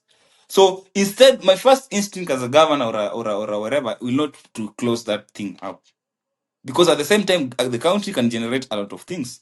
Another example I'm giving you now at the national level, I was in the consulate of Dubai, Kenyan consulate in Dubai. I'd gone there for just I have someone who works there. I just gone there to have an interaction, and we were talking about how uh, I'm into modern things like crypto, things like online stuff, freelancing. That's how I survive most of the time, telemedicine and those kind of things. And I asked this person, do you know how much I was looking? I showed him in UAE they have a minister of AI. He's 35 years. He has been in office since 2018. He was 28 years old when he was appointed as minister of AI, purely AI. And what that does, or what his role is basically, besides AI, crypto, basically, you know what I'm talking about, anything modern, so that you tap on it. And I asked this guy at the consulate, do you know how much money in revenue the Kenyan government is missing from that space? I can tell you for sure, every young man that you see around my age with that high-end Mercedes you are seeing, everything you are seeing, they are doing these things on crypto. What is our government policy on crypto? You have a whole government advisor of the government, who is David D, apparently a very good economist from top schools, dismissing the concept of cryptocurrency. And he says, show me one person who has come rich from cryptocurrency. That is a person who advises the president. You see? Now you have these progressive states like the US, you see what Nani is doing with crypto. You come to the UAE, you see what they're doing with crypto and AI. Actually, UAE is the third. It's the US, China, and then UAE in terms of AI progress. And Yes. also El You see, the Salvador, they were the president first ones adopts to adapt. Bitcoin as a now. Yes. This is something I feel and I've Hmm. experienced it. Right now, the first instinct that people have about crypto, you see, it's these people are criminals. These people are, they are fishy. But they It, are fishy. They no, are it criminals. happens. They are It con. happens worldwide. They are. They are cons. They are They cons in the they they US. are. The very first Yeah. interactions we have with those ones is when the But conmanship that part is, of it comes out, because it's not yes. it's But not streamlined. So now the let me ask you a conmen are question. the Let me ask you a ones question. How many amplifying conmens are in New York City? How many conmens are in LA? a Dubai is lot, basically the hub of a criminals. lot. You see, so you cannot, and Yes, this is the problem I have with the government, the moral high yes. ground. There's no, But they are not the you ones shaping see, the narrative. mhm, The problem is sane human beings like you, young people, young mhm. talented intellectuals like you, are not taking up the role of leadership. So, and I'll tell you why. Give me just 2 minutes to explain it. The young people, my screen is too big. I can Mm. see your face. Yeah, there we go. Uh, the young people are not integrating inside the system. They see themselves as the opposition. There is nowhere young people are associating, coordinating with the system to offer the solutions or to be heard. They always see themselves as the opposition. They look at the system, they look at the government, the politics, and they say, whatever they come up with, we are going to oppose that. So, even when young politicians are elected into politics, the Karauli son, Jalango, Waweru in Dagoretti, and all these young ladies that have come from all over, whether nominated or elected, including Karen Nyamo, instead of carrying the agenda of the young people, they go join the system. Because the young people have always said the enemy is the government, the enemy is the politician, the enemy is the system. They have never had a dialogue. So the young people look at the dynamics that they are dealt, people like Jalango, and they have to do a tricky balance. Now, the greatest ally of Jalango is not Raila Odinga. it's Ruto. It's the president. Now, Yes. on that point, mhm, So the problem is, even when the youth elect one of their own, they do not shoulder those people, the Jalangos, the Waweros, the Karauris, the even this Alai, Kilimani guy, Alai. the councillor from Kilimani, Alai. They do not shoulder them with the responsibility to take the voice of the youth into the positions Now, of power and influence, because their mindset is always now, let me give you.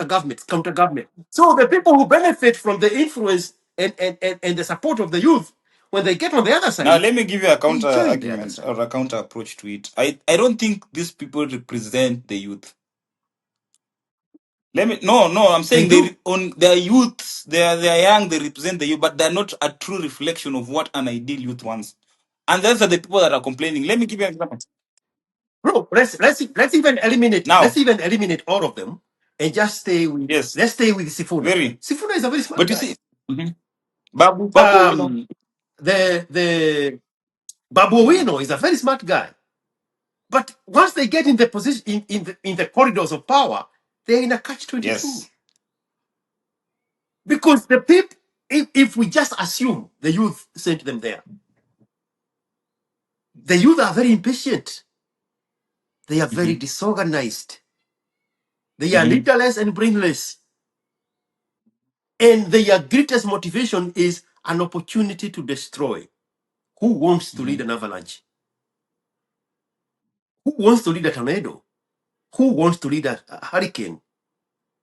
So they step aside and they align with a system that serves the greater constituency. So Babuino is no longer a member of parliament for the youth. He's a member of parliament for Ebakasi East. Sifuna is not a senator for the youth. He's a senator for Nairobi. Waweru is not a member of parliament for the youth. He's a Now, member of parliament for now, for on for that point, Dagoretti. now there are two things that I feel like you're mixing. So if there's for example, this is what you're talking about. These are parliamentarians. They can come up with policies in parliament that can benefit the youth. Yeah, that is one way. Let me finish. The other way around. The other way Now, around. And I know what you're saying, but let mm-hmm, me put it into perspective. mm-hmm, Politicians know nothing. Politicians do not know anything. They are mm-hmm. politicians, which is why, and that's not where I'm going, which is why Duale is going to turn up to be a very good Yes. minister Mm-hmm, for health. mm-hmm. He's not a doctor. He's not a medic. He's a politician. His job is to lead, Who and feed then he him? gets experts. Now, in the Mhm, same context, one moment, in the same context, Jarango did not go to parliament because he knows anything mhm. about politics, or I mean, about policy. Jarango went to parliament to offer himself as a leader. You, the special interest group people, should be the ones coming together, organizing coming up with policies, knock on his door and say, Mm-hmm. this is our Yeah. agenda. Fair enough. Move it forward. But don't expect a politician to draft a policy. Yes, yes, that is I fair. mean, Jalango is a So they radio, listen to is a the showman. So the policies need to come from mm-hmm. special interest. The Matatu Association, special interest. You go and fight for your own special interest as a policy. The young people Industry. in the Mm-hmm. creative culture, you join together, you go and take this guy called Trevor, director Trevor. And then you go knock on the door and you say, now we are representing the creatives and Trevor is our director. These are our policies, push them through to Mm-hmm. our advantage. But the politicians are just leaders. Their office is empty. You need to fill it in with the Mm-hmm. policy ideas. But you don't do that because either you don't know that that should be your role to shape the Mm-hmm. policies by influence and special interest, or you are no longer you don't have the appetite to work with the system. You just want an opportunity to destroy. And I really Now, fall to the now, no, second one. not now. I speak for a huge chunk of the youth, for example. I'll give you an example, and this is what I shared with the guy, the by consulate. In my high school, I was the top boy in high school. Yeah, the guy who came second to me, is called Kaleke. He's actually in Texas. He went to UPenn. He moved to Texas a month ago. He's a data scientist. The third person went to Stanford. He's a nuclear scientist with the undergraduate and masters in nuclear science from Stanford. He works there. And so these are people. One of the failures of the government, and I have a very big problem. What does Dubai do, or what does UAE do? This young man, the AI minister of AI, I'm telling you about, he's an asset of the government. The government sends these kids to top elite schools, and they come back and um, they're given a platform. Forget about now there's the angle of the parliament. Now I'm talking about the political willness of the government of the day. So this person, you are sent abroad, you study well, you come back, and you're given a space to implement what you have planned. I look at the minister, I think is Namibia, where you are seeing at least when you look at Rwanda, look at Kagame, the minister of IT, a very young, intelligent, knowledgeable woman. When she stands up and speak about matters technology, matters crypto, she has gone abroad, she has seen the world, she's come and given a platform to implement what you have. Now, after the protest of the Gen Z, we have brilliant people. This young lady who made a software, the one who was being harassed. During the last year June protest, tech guys were organizing ways of, coordinating and those kind of things. Now, one of the main drivers of the Gen Z, wherever last time, we might be disorganized, we might be rudderless, but one thing that you cannot wish away is that there was something that the youth were trying to communicate. Okay? As a president full of wisdom, what does he do? You bring Kabogo as the minister of ICT,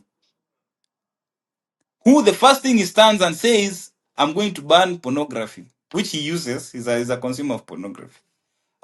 He's still talking about KBC. Nothing. The president goes to Silicon Valley. You have seen he has gone to Silicon Valley. He has gone to Hollywood. 3 years down the line, what have you seen? The president stands and goes to an open cyber cafe, the ones we used to use 10, 15 years ago in Ruiru. Now it's full of rust. You don't need to go to a cyber. People have laptops in their. Yeah. So you are telling me before I interrupted you that you do have that group. They exist. In fact, we're always discussing what the government can do. We have channeled it through the ICT ministry. We have channeled it. Even this bill that this member of parliament, she was talking about data bundles and those kind of things. They want to interfere with the bundles, and we say what are the repercussions of it when you're talking about blockchain. We're talking about these are things that they will bring to their attention. So my But challenge to you is: Mhm. have you tried to have an audience with Kabogo? Now, let me give you a perfect. The PA of Kabogo, this guy who has been, we talk daily. For example, What does Kabogo do? You see, ability to have a conversation with someone, you have to have a conversation with what you understand. Because if you're the minister of ICT and the top first thing you say when you get into office, you are going to ban pornography, and then you have a So disconnect. the reason he's saying that is because you have not fed him with positive information to give. If you had No, had one moment, no. if you Hmm. had an opportunity to feed him with what you envision to be the future of tech in Kenya, those are the Hmm. things he could be amplifying. But because there is a vacuum, this is what you're not, you are resisting this information. There is a vacuum and the disconnect into the reality of the future of tech and what he believes is the future of tech. That's why Now, misamplifying what he knows. let me catch you on that We point. need to be hearing him speaking your language in his platform. Let me catch you on that point. Aren't you insinuating this guy is incompetent? No, Because no, you are no, no, no, living. no. No, You no, are no, wait. withholding counsel to him so that he is No. fostering your agenda. IQ, So the government has systems. when you Listen, haven't had an audience with him and he has to say something, what is he going to say? He's going to say anything.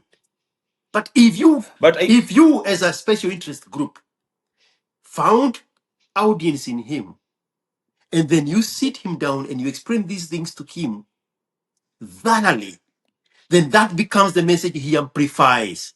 He has I no can tell you message for to amplify so far. no, I can tell you for sure. You know, you are insinuating that actually whatever you're insinuating is like this person is blind, which is No, not true. no, Look, wait. you Let me just come on want to it. Let me blame him for not no, having let the me come to it. information. Let me come to it. IQ. Kenya is one of those few countries in the in the African continent that has actually embraced technology. You know, very few countries in Africa have. In fact, when you talk about Africa, it's only Nigeria and South Africa which are ahead of us in terms of technology. Okay, we have serious tech companies that are investing in. Google has an office in Kenya. Microsoft has an office in Yeah, but Kenya. the Google office is manipulated by politicians. No, no, no. My whole point is, if you are a minister The of Google, ICT, one moment. mhm, When Google came in Kenya, and at first they were offering the Wi-Fi program, the pilot program for the Wi-Fi. And then they started the mentoring and training program. It was hijacked by a guy who was a secretary of mhm, yeah. in the previous government. He's a Kikuyu guy. I can't remember his name. Oh, Mushiri. And instead of streamlining it inside the system, Yeah. he created a company called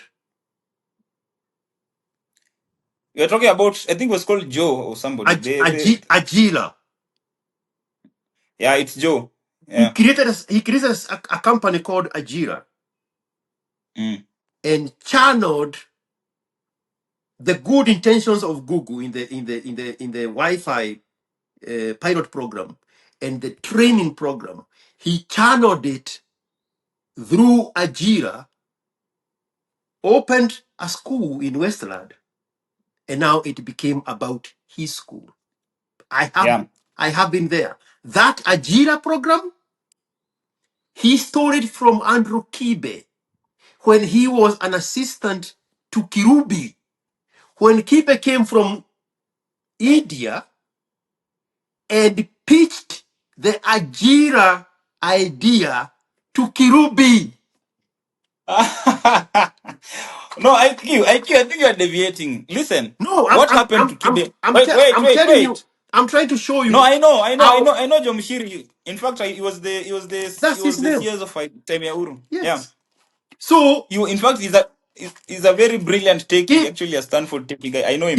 Now, Kibe's email address is still Ajira. He now, is the one who sold the idea to Kirubi, and Kirubi passed him to Joe. Joe took the yeah. idea, disconnected Kibe, and waited for this good No, opportunity. now, listen. And his brother works for Google. Yeah. Now, listen, you have deviated from my whole No, point. I'm These things, wait, these things that you're speaking about, I'm listen. telling you how good intentions are No, hijacked I understand. by special No, I'm interests. just speaking about, my whole point was about, you cannot be a government, you have advisors. I'll give you an example of healthcare. I'm also very good at healthcare. Do you know how many advisors of the president are there in healthcare? Do you know if you go to the Ministry of Health, how many advisors are there? I have studied health finance, I've studied health economics. Kenya is not short of people. That ministry is not short of people who can implement SHA in its entirety. I can tell you for sure. So These glaring issues that was I'm trying to remember why we brought up Google and Ajira. no, we are talking about Kenya being the hub of technology in Yes. Africa. So And why? my counter argument No. is this. One moment. My counter argument is this. All those things are there. They are very smart people in tech. I have interacted with a lot of them, and they have created futuristic websites for me before AI. The problem is they are fragmented. It Now, boils down to coming together, now, forming a special group, and then now, powering through the system and the government and the politics to have your agenda at the top of the that is field. one that is one side. But there's political goodwill, which you're ignoring. Political goodwill is very. Look at the American tech space. It is the most, we could say whatever, disorganized, unfriendly. Nani, Sam Altman is always fighting with Musk. It's the most private. You see what they've done to Kibe? That thing is done every day in Silicon Valley. Ideas are stolen every day. That shit happens in any developed society. That happens daily. You see, you cannot cry that somebody stole your idea. It happens, unfortunately. In Silicon Valley, ideas are stolen every day. That is besides the point. But the government understands and appreciates the importance of technology. You are not fit to be anywhere near leadership if you don't understand that cryptocurrency and AI is the future. You do not deserve to be They are not anywhere. going to understand these things until you give them the information. And No, when they but don't have the information, they are going to talk about banning porn on the internet. That is the but disconnect. now, but now you want to tell me a whole ministry of ICT structure. We see these No, things. you want to Part of the government. criticize. Listen, You want to no. criticize instead of If you associating look with at my them. post, for example, if you look at my post, for example, about Shah, I'm one of the few people who comes under fire for supporting Shah. I'm Bro, one of the few people who says that I've looked at the infrastructure of Shah. I've looked at some of the. Listen, boardrooms don't take place on Twitter. They so take how do place.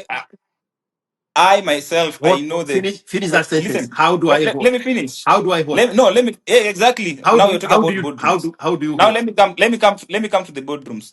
Do you know I speak to the chairman of Shah, a very close friend of mine. Mhm. I speak to the chief health advisor of the president. He knows me. I speak to the SG of the union. Like, these are people, they know the ideas that we have. I speak to the chairman of the Kenyan health something. Like, they know. We have forums, we have discussions, we have meetings. One thing that is very clear, and I've told you this is the problem that I have with the government. There's no political goodwill. Number two, the president has allowed. For example, I've looked at SHA. It's one of the best things that can ever happen to our healthcare. And I was telling people today, I'm very objective. I don't hate my country. I don't hate my country. I don't hate the government, because I know if my government performs well, then it's positive for me. I have that mentality. You see? So the SHA idea is very good. The crafters of SHA idea were very good people. The only problem with this government and the president is this political interference, and there's no political goodwill. You come up with an idea, but your motive is, number one, you have to make money out of it. Isn't that where we started? If you are- Isn't that where you we see, that started? is the problem, and then We the need to president is separate politics from systems so that there's no and now interference. the reason why I Remember blame where the I told you Kenya's quick mate scheme Mhm. worked for decades because there was no Yes. political interference.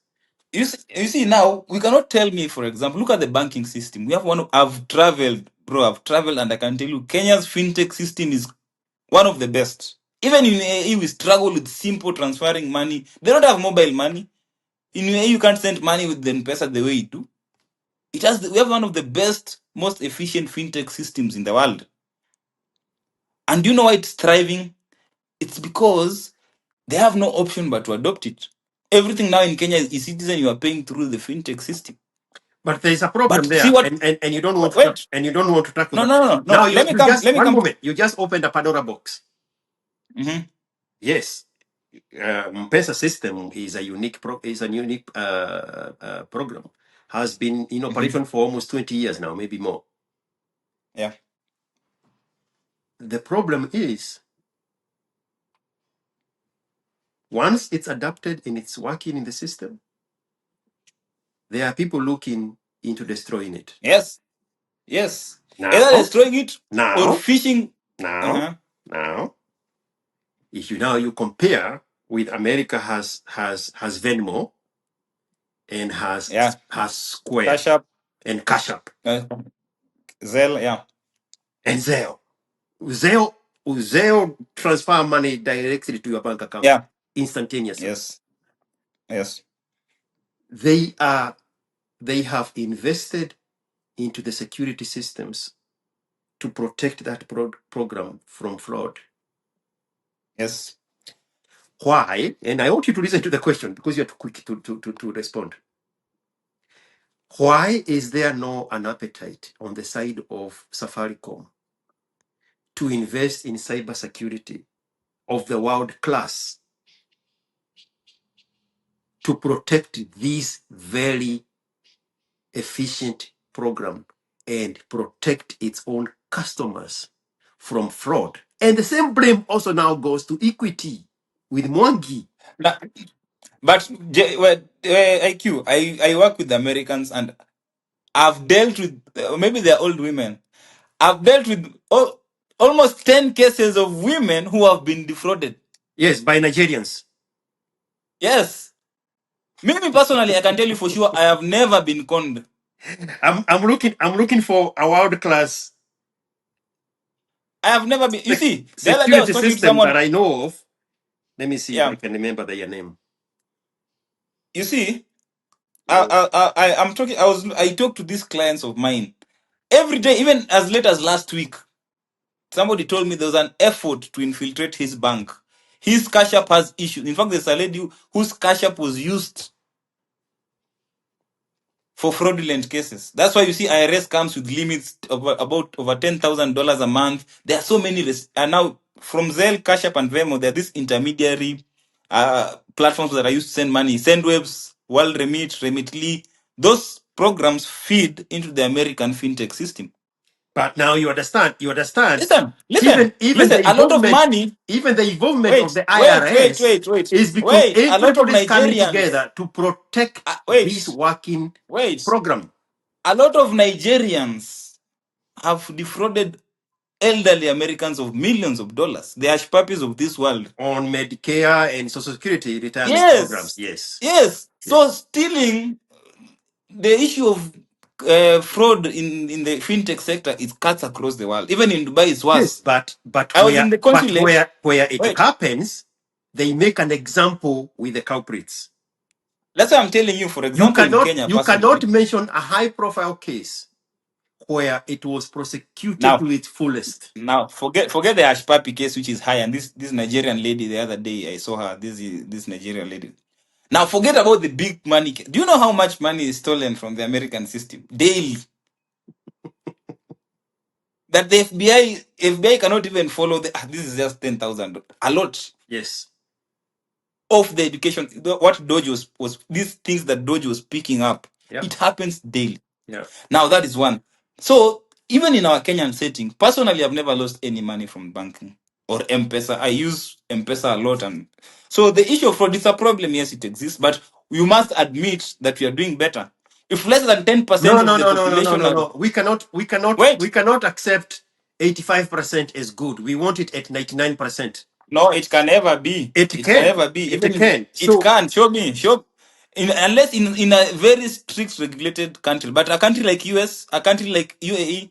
In fact, in UAE, when I was there the other day, there was a Kenyan who was scorned $20,000. I mean, you're just 20,000. you're just highlighting outlier cases, but No. in Kenya, Uh-huh. Hmm. that is the order of the day. The M-Pesa floods. Yeah. It's the order of the day. Now let me ask you, The IQ. equity, Sometimes also, the equity frauds. Why do you think Mwondi is firing 1,600 people? I have been in the bank. Every day, I've worked in the bank for 7 years. Every day in any banking sector, there's always someone somewhere trying to steal. And But now 80% of these things are inside. my question is, Mm, and I was looking at a company that is my customer. They are called Transmit mm, Security. mhm, You look it up. It's, mhm, transmitsecurity.com. They are mhm, they have vested interest, including in Israel, mhm, for banking securities. Did you find them? mhm. Mosaic Yes. by Transmit Security. Uh-huh. Fraud prevention, blah, blah, blah. Okay. Yes. Those guys Mm-hmm. are that company is my customer. Mm-hmm. They are the ones that get ahead of the curve by preventing these frauds from taking place. If I went to a state I have never been to, right? All Yeah. my cards are here. All my bank cards are here Mm-hmm. on Apple Pay, and I Mm-hmm. choose Capital 1. Mm-hmm. The moment I tap to pay for a product, let's say I've never been to Louisiana. Yeah. The moment I tap, Capital 1 is going to send me a text message and tell me, is that you making a transaction Mm-hmm. of this amount? Mm-hmm. If it's Mm-hmm. you, say yes. I click yes on a text message. I just reply with Yeah. yes. The transaction goes through within 10 seconds. Transmit Security is the one that came up with that product. But in Kenya, that happens all the time. I bank with NCBA. There is no transaction. In fact, forget about anything. If I'm transferring money to you, not even to you, to my own M-Pesa, maybe from my bank to my M-Pesa, and I put in my number, there's some verifications check. The first phase is to confirm that you're sending to the right person. You see? Because a lot of money is That lost. is bank to M-Pesa. Yes. Now I'm coming even tapping. I've been using my card No, when I was away. Any I'm talking specifically about the frauds that are so prominent in the M-Pesa yes. system and Yes. in the Equity Bank system. Now forget. Let's say the banking sector because I've used my KCB and NCBA No, bank cards. I'm only interested in the lapse that is on Equity. So what are the labs in equity? What have you had? What have I had? Or what have you experienced? What have you seen? What have you had? What are the complaints? What are the complaints? Because let me tell you. Let me ask you a question, IQ. Let me ask you a question. Let me ask you a question, and I want you to answer me. Ask me a question. Have you heard of this? Have you heard of these people being defrauded by people in committee? We umeona vile Dr. James Mwangi of Equity Bank amekasirika. Employees walifanyia ile kitu, walimuibia more than 2 billion Kenya shillings. Naye ameamua atafuta more than 1,000 of them. No, this is different, AQ. This is an internal sabotage. These are Why? internal. No, listen. Why? And this guy goes Let on me tell you why. Let this me tell one you why. moment. Let This me tell you guy why. Let me tell you why. goes on to articulate 7 different products Yes. that they have No. created. Let me tell you why. I have worked in equity for more than 10 years. From 17 to around 25, actually 8 years. I'll tell you why. Number one, it's we go back to the mindset that you were spoken about. There's this notion that equity employees are paid less than the others. That has always been the case. Okay, let me step back. Number one, you have to understand and you have to know that all these banks, regardless of equity, KCB, NCBA, there's always, every day, there's always an internal effort to steal from the bank. Talk to any person, any bank. If you know any bank, they'll tell you their compliance team or their audit team detects several attempts of internal fraud in the banking sector. That is number one. I go with the mindset. I cannot just go and work for Citibank and just to be an employee. I've been there. I've been a teller, bro. I've handled people's money. You come with an overage. You are depositing 100,000, and by mistake, kwanza this happens with these shoshos, Kikuyu shoshos with money from inherited. They have millions in their account, bro. You come and you are depositing 100,000. You have counted 200,000 by bad luck. You never see that money. I have been a teller. This is what I used to see. You come with you're a shosho. You are doing this thing of you cannot sign. Your fingers you cannot sign. You do a fingerprint. There's a teller who was sitting next to me. He stole 4 million shillings from this shosho. Shosho anakuja anafinya kidole 200,000. Huyu jamaa amemtypea 500,000. She does not see. So the issue, and I start with the mindset that every bank in Kenya, there is always an internal and every day to steal from the bank. I don't agree. So it's just that. So listen, wait, so let me finish. Let me that's a finish. societal problem, Let me. because Yes, the societal. I At don't have first, I don't have that problem with my banks. It's let not me. Let, something no, I no. think. Let me come. It's not something I Let think me come about. with.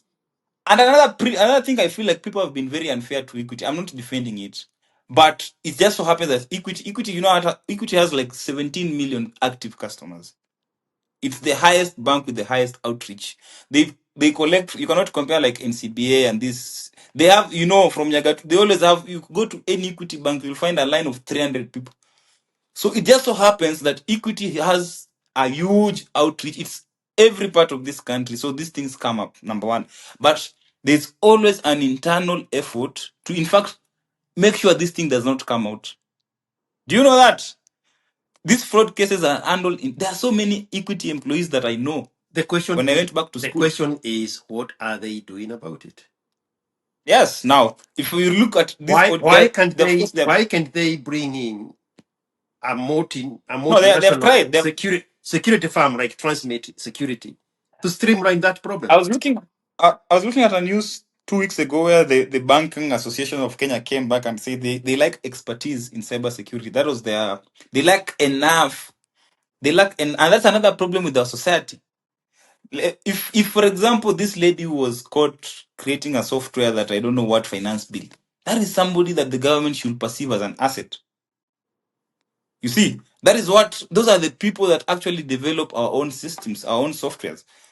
The government websites up till now, India and TSA right now, that shit hangs forever. You want to go to this. The other day, people were filing their KRA returns.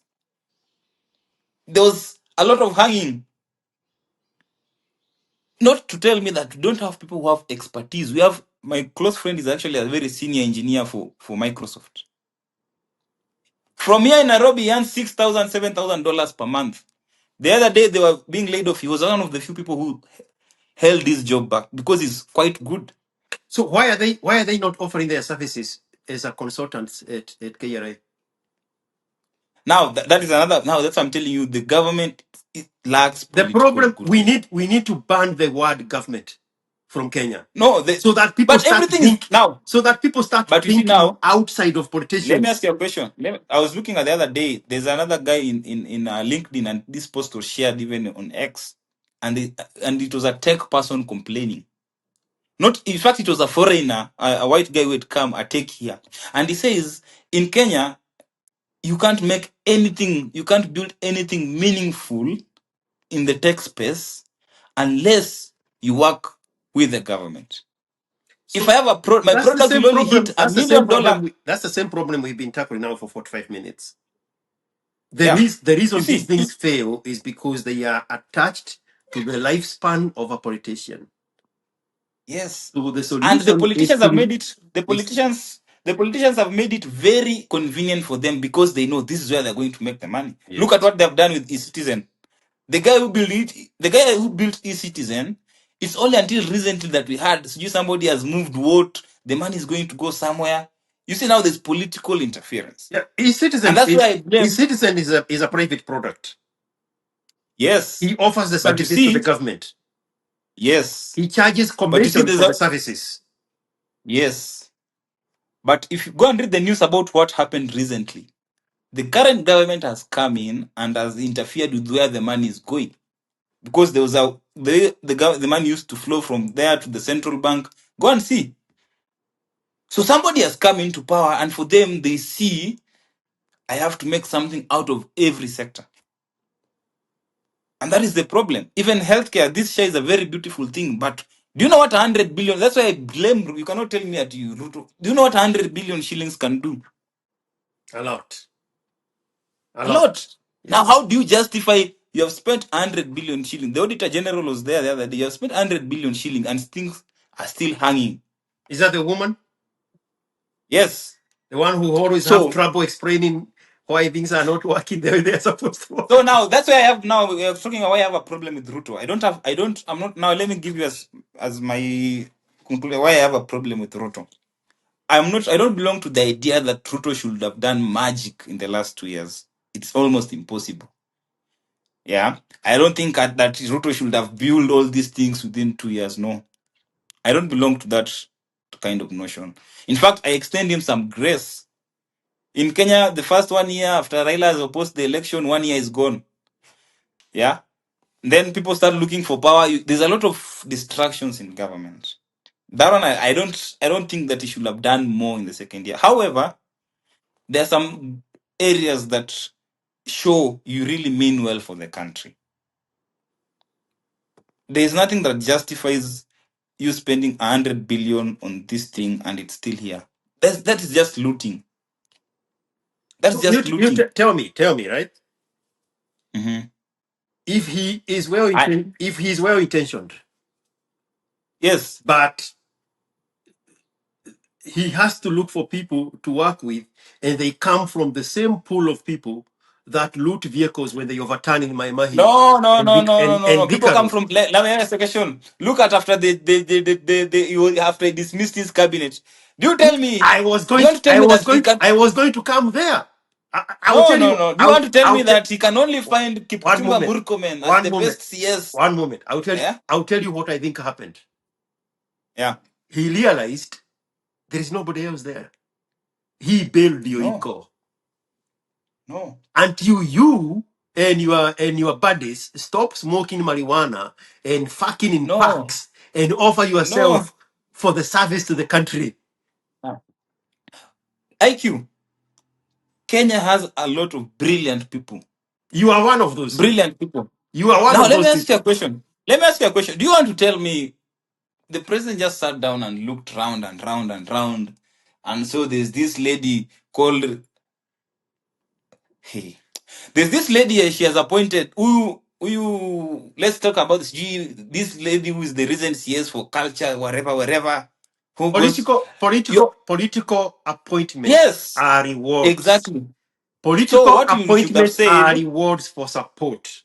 now let me tell you what happened They are last the year, technocrats that makes things happen. but they are not happening. So let me They are ask not you a question. happening. Let me ask you a question. Look at the Ministry of Education. Look at the Ministry of No, Education. let's not go to hypotheticals. Other Yeah. people's hypotheticals. Let's go to yours. Mm, You are an extremely smart guy, both in tech and biochemistry. mm. If you are offered to serve in the government, which position would you choose? One position. In government, at what level? High level or just any level? I mean, this is the No, president. This is the president talking to you now. if today the president says I'm Anything. appointing, One moment. Anything that is not elective political position is an no, appointment. make me, for example, a director of health. Okay. How much money would you want Or per do month? I don't want me just the normal. I don't want extra. How much money? So that because the problem is the people who go in there, they are like, this money is not enough, so now I have to accept No, and settle no. tenders. As you see, that is the How much problem. money do you think you would want a month to say this is enough for me to do what is right and not what is in the No, special I interest want you. of few Please, people? now that's where you go wrong. That's where you go. You know, IQ. We have one thing I learned about Because our what you are trying to government. tell me now is that you are the exception to the rule. That No, no, you are the no, white elephant that has the good intentions of the country. If they no, only give you that no, position, then you can streamline it. no. That is besides the point. I'm saying, by the fact that I don't have a problem, for example, with a minister going into a place, the minister's salary, let's say, is 1 million shillings. Okay. And then you go here and here, you find yourself earning 3 million shillings. That happens everywhere in the world. Even the US politicians are crooks. So are you That telling is me? Are you besides the, telling me you would be different? no, no, no, no. I don't want to say I'm the Jehovah or wherever. I I'm just want. I saying, want you to tell me what you would do different. yes, exactly. What is it? What I will do different, number one, what I will do different is this, and this is what thing Oparanya did very well. Oparanya did very well. Oparanya developed Kakamega County very, very well. He came in. What was the structure of government? Have you been to Kakamega? No, It's the best I've town. never Like been in to that, Western. I've only been to Kisumu. it's like one of the, after the evolution, you can say Kisumu was a city. In the evolution, there's no county that was well structured. You see the way you structure a city, the way you organization, the way you put systems in place. That guy did phenomenal.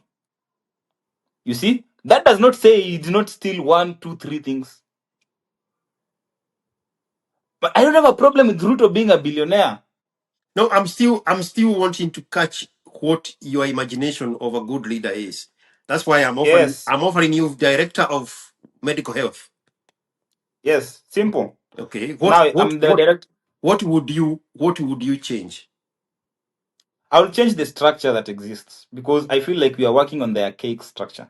I'll give you an example.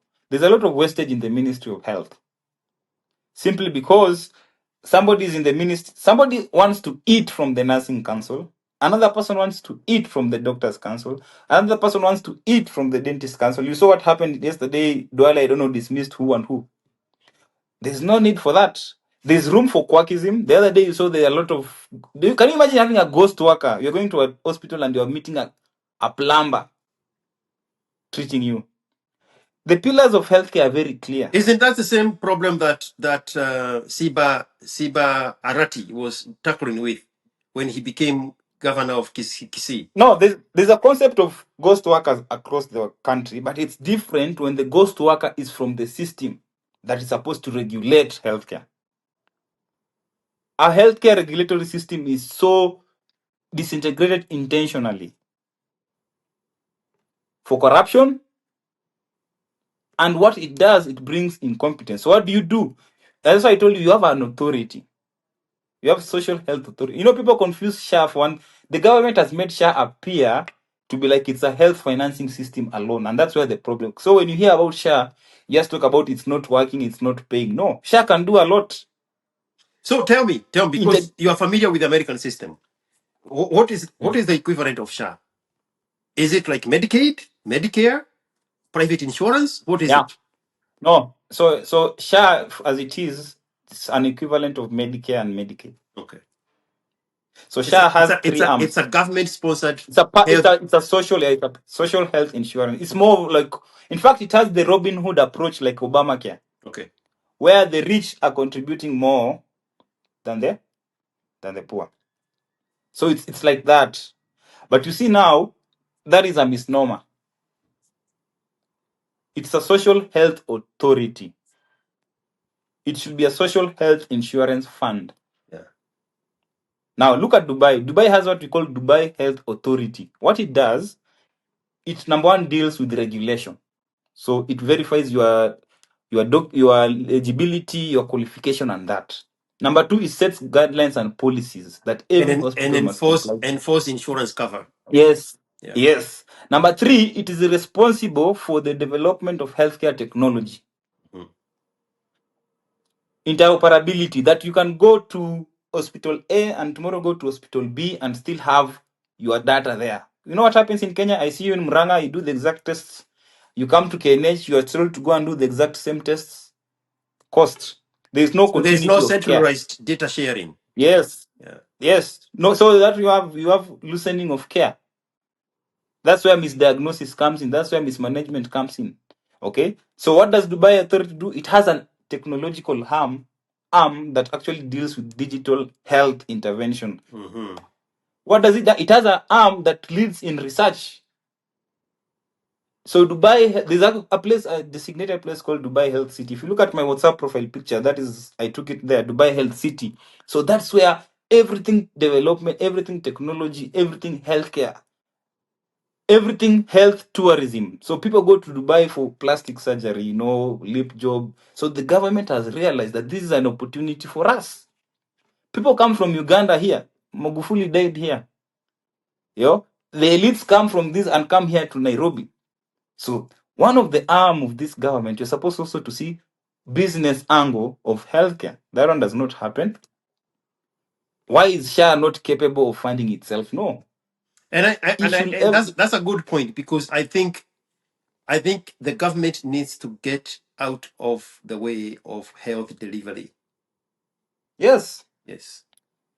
And the concept of developing health, it's okay. Because you see now healthcare has different, we call it pillars. So for example, if I'm talking about the pillar of leadership, healthcare is devolved. So I would expect the county government, look at this United States, you'll find if you go to a state like Maryland, each state has its own regulations, accreditations. For you to practice, you'll find that a nurse trained in a certain school, let's say in Florida, may not be eligible to practice in New York. My license, I have a practicing license in Dubai, but this license does not allow me to practice in Abu Dhabi. Because we have empowered these individual states, which are equivalent to counties in our country, that they are able to come up with what works for them. Yes. And why is it so? Because the healthcare needs in Kiambu County are not the same as healthcare needs in Busia. Yes. Busia has sickle cell, Busia has malaria. You rarely find malaria in Kiambu. Northeastern have their own unique problems. So what that means, you cannot have a blanket approach to healthcare that should be universal for all. You see, so empowering individual, that's now the arm of healthcare governance or healthcare leadership. Devolving healthcare is perfect from that aspect. I don't want to withdraw the power of leadership from the counties and bring it to the national government, because you lose touch. Turkana has unique healthcare problems. Yeah. Turkana has unique, epidemiological and social determinants. Nairobi has a very different healthcare needs from, let's say, Eldoret. So that is the arm that I want it to remain. The only thing that I will pick up, which is now a problem, is the human resource arm. Because if you don't, and that's what the social health insurance should do.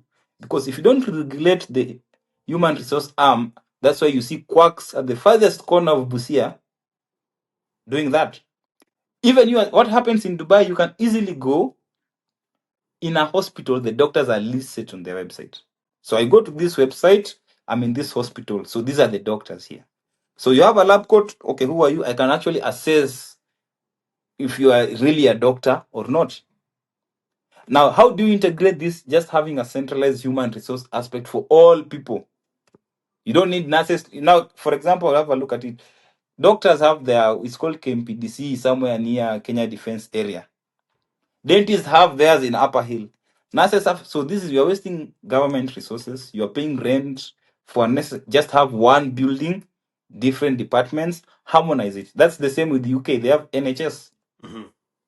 And it becomes easier to diagnose. Now, look, for example, I compare when the UK were launching something about digital healthcare and trying to form a health, they failed. Why? Because there was a loosening. Healthcare has stakeholders. And that's why also SHA is struggling. What are they struggling with? They're struggling with revenue. They realized they used a socialist model, where our main source of income is from those that we can capture. You are a civil servant. Yeah. The statistics I was looking yesterday, they're saying only 3 million Kenyans are civil servants. Person like me, I'm not a civil servant. I don't have a pay slip. In fact, I don't use SHA. I use a private insurance. But what was it designed? They designed it for those people. But they did not consider that we have 53 million Kenyans. So when you are developing this software, we develop in such a way that it can capture everyone. And that is a rookie mistake, because you start, and that's another problem. What is this card? What is it that these elderly people have? Is it called NSSF? Yes, NSSF. No. For the elderly people for healthcare. NHIF. NHIF? So what they did away with NHIF. Uh-huh. So basically, SHA replaced NHIF. Okay. So did they carry on their equity into SHA? No, and I see that's another problem. That's I'm telling you, I have a problem with the current president. You cannot disintegrate a system that has existed since 1980s. And mark you, it was one of the best systems. I've worked with it. That's when I started practicing with it. It was one of the best. Of course, it had issues. Cartels were deeply rooted, hospitals among them. What Duale is trying to fight right now. But what you need to do, because there was infrastructure arm of it, improve on it. Okay, it's easier for you to improve on the existing systems. People are already there. Now, what they did away the NHF and they did not transfer this data and information to the new one. So whatever was there disappeared. That's why they had a problem even with the hospitals. So you're forced to hire employees afresh. You're forced to recruit citizens afresh. You're forced to recruit providers afresh. So unnecessary work. Yet you can streamline these things into, and that was intentional. That's why I'm telling you that there's a lot of political interference. Was NHIF able to cover more people than what Yes. SHA is capturing only Yes. civil servants and policemen? Yeah. You see, no, do you know how they went about it? Because when you're coming up with a policy, you have to consider all the stakeholders. One of the reasons why the UK digital health thing failed at first is because the providers and the government took the product. But you're making the product for the population. You see, even the packages that they had, look at something like called, I'm sure you've heard of Linda Mama, a very nice package. Mm-hmm.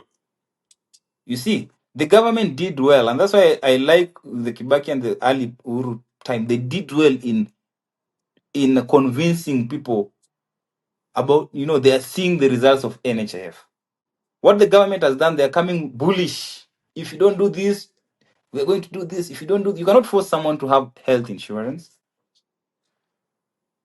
So one of the improvements that they have made in SHA, and that's why I say SHA is a good thing, they didn't have to go through all these. Now, for example, it's now instant. It becomes active immediately. It covers. So there are those small improvements that they have made. But back to the whole original point, there are some things that happen in the Ministry of Health that I will do differently, Yeah. that are less costly for the government, that are more impactful of the government, and they leave longevity. As a president, also you want to have So the a problem, legacy. there's a problem there, and I think it's a physical problem. The government, Yes. the government is not in the business of cutting cost. Yeah. The government is in the business of trying to provide services. Yeah. So when the approach is cutting costs, the government has no interest in cutting costs. So But now what is happening? you have to Now let me communicate. ask you a question. You have to Now let me communicate value, now not le- cost. now let me ask you a question. What is the current problem that we are having in the Nisha? Bro, I have no What idea. Sha? I have no Now idea. let me tell you the problem with Sha. They are complaining they are not raising enough money. They don't have money to fund some of these procedures. Yeah. You see, that is the main problem. They're saying, number one, we're only collecting from 12 million people. The other 15 million people are nowhere to be seen. And these people are contributing 500 shillings alone, okay? Now, those who are in the civil servant system, you are using the Robin Hood policy. So if a president contributes, let's say, 30,000 shillings per month. Someone earning, say, 10,000 contributes 300 shillings per month. But there's someone like me, let's say I earn 1,000,000 shillings a month. I have never contributed in SHA because I'm in that sector that has not been captured. So And that's why I started with, how do they get you to both participate in SHA and to also pay for it and get the services and participate thank in it? you. And that's what I was tying, for example, to the freelancing community, for example, or the crypto community, for example. And that's what the Minister of AI does in UAE. I want to feel like I would like to pay taxes, bro. I don't have a problem earning 1,000,000 and paying 200,000 in taxes because I love my country. But the government is ignorant of they are focusing on taxing this teacher more because all a teacher will do is just teach. All I do is invent, talk to. Today I'm talking to someone in the US. Tomorrow I'm talking. Why don't you create a conducive environment for us as a community? Acknowledge us. But they don't know that until you give them that input. That is the What then? same. That is Why the do you same. become president? You know what you are saying? It's like you are a No, CEO of a a company president and you is don't know. a CEO is not the smartest person we know. No, I'm saying you don't have to A be smart. CEO is somebody who But is listen, receptive to new ideas. thank you, But receptive. you are withholding your ideas, and instead you are dishing No, blame. let me give you a perfect example. Let me give you a perfect example. And I use this from the same UAE consulate I was in. As a CEO or as a leader, let me say, not let's talk about a leader. Because once you're a president, you're a leader, you're not a manager. Okay? So you have to listen. It's very dangerous, IQ, for you to say somebody to the level of a president does not know about different sectors of the economy. It speaks a lot about your competency as a leader. You don't have to know everything, but it's your business to know about your country. But we have to give it to Ruto. He knows a lot, No, it does. You know, especially he appears. especially Listen, in the fiscal yes, budget. that is fine. He has That is fine. invested a lot of But, information there. but, but, that is not where we are going, bro. There is a lot of money. Literally, you'll hit your KRA targets within half a year. Oh yeah, If you're KRI did not hit their targets this year. That ended in Why? June. Because you're focused. You're focused on taxing, They mama. were short. They were short by, was it 450 million? Mm-hmm. Yeah. Now, where do they get their tax? You're focused on taxing mwalimu, sijui mtu ana import gari. You see who are the biggest payer of taxes in the US? The payers of taxes, the middle class. The biggest. Yeah, but which companies pay most taxes? If you Well, go to Silicon Valley, the amount of money they pay taxes, it's because the government has created systems that acknowledges. Tell me two tech companies that you know in Kenya. Wachana na, I was looking at the top most valuable companies in Kenya. It's Safaricom and then banks. yes. How are banks the most valuable companies? Tell me any three tech companies, any health tech company that you know in But Kenya. the Dicho brothers brought you fintechs and you killed it. You killed it. You implicated them in a fake sexual assault accusation and killed the fintech. So No, but those things happen. that's what you get. You see now, IQ. The problem The is you're government should have focusing stepped in there and protected them not instead of necessarily. persecuting them. Listen. These things happen even in the US. I mean, Even what the story of let's give listen. an example. Let's give an Wait, example. wait, A very bad wait. example. Even One moment. mm, A very, very, mm, very bad example. uh, Why do you think they are protecting Epstein's list? because they are part of it. No, because the people implicated in it Yes, are yeah, the people who hold the economy together. okay. That is one side, but let me tell you something. I'm giving you these two things that you're saying. Number one, you're talking about Kibe's story. I can tell you for sure, ideas are stolen every day. That's why US No, has no. very tough. The Ditcho boys did not have a Number one, problem with number ideas two, stolen. number two, They had number a two. problem with Let me their give you an example. reputation being Now, damaged now let me ask you a question. Let me falsely. ask you a question.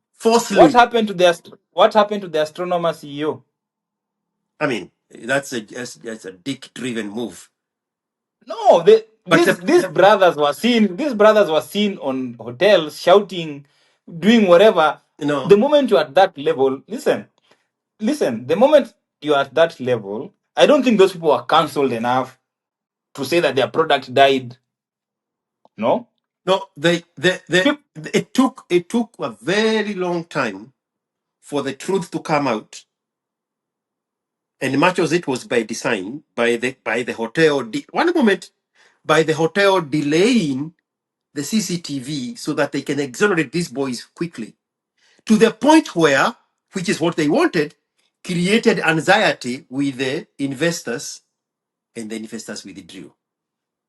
But these things happen even in Hollywood, But we even cannot in just Silicon continue Valley. dismissing If you are a stuff like that. CEO, if you are a CEO, but then there are consequences. Even me as a person, there's some things I do, and there are consequences to it by the virtue of the position that I hold. There is nobody who understands that more than me. Exactly, Keeping exactly. keeping So the image to protect your yes, interest. especially in that corporate world, and you're trying to push. It happens even when people talk about the Jewish community in the US, where you have to be Jewishly correct. You don't have to say anything against it. You see what happened with Musk the other time when he was accused of being anti-Semite. Yeah. So you have to conform to that thing. It's the norm. Yeah.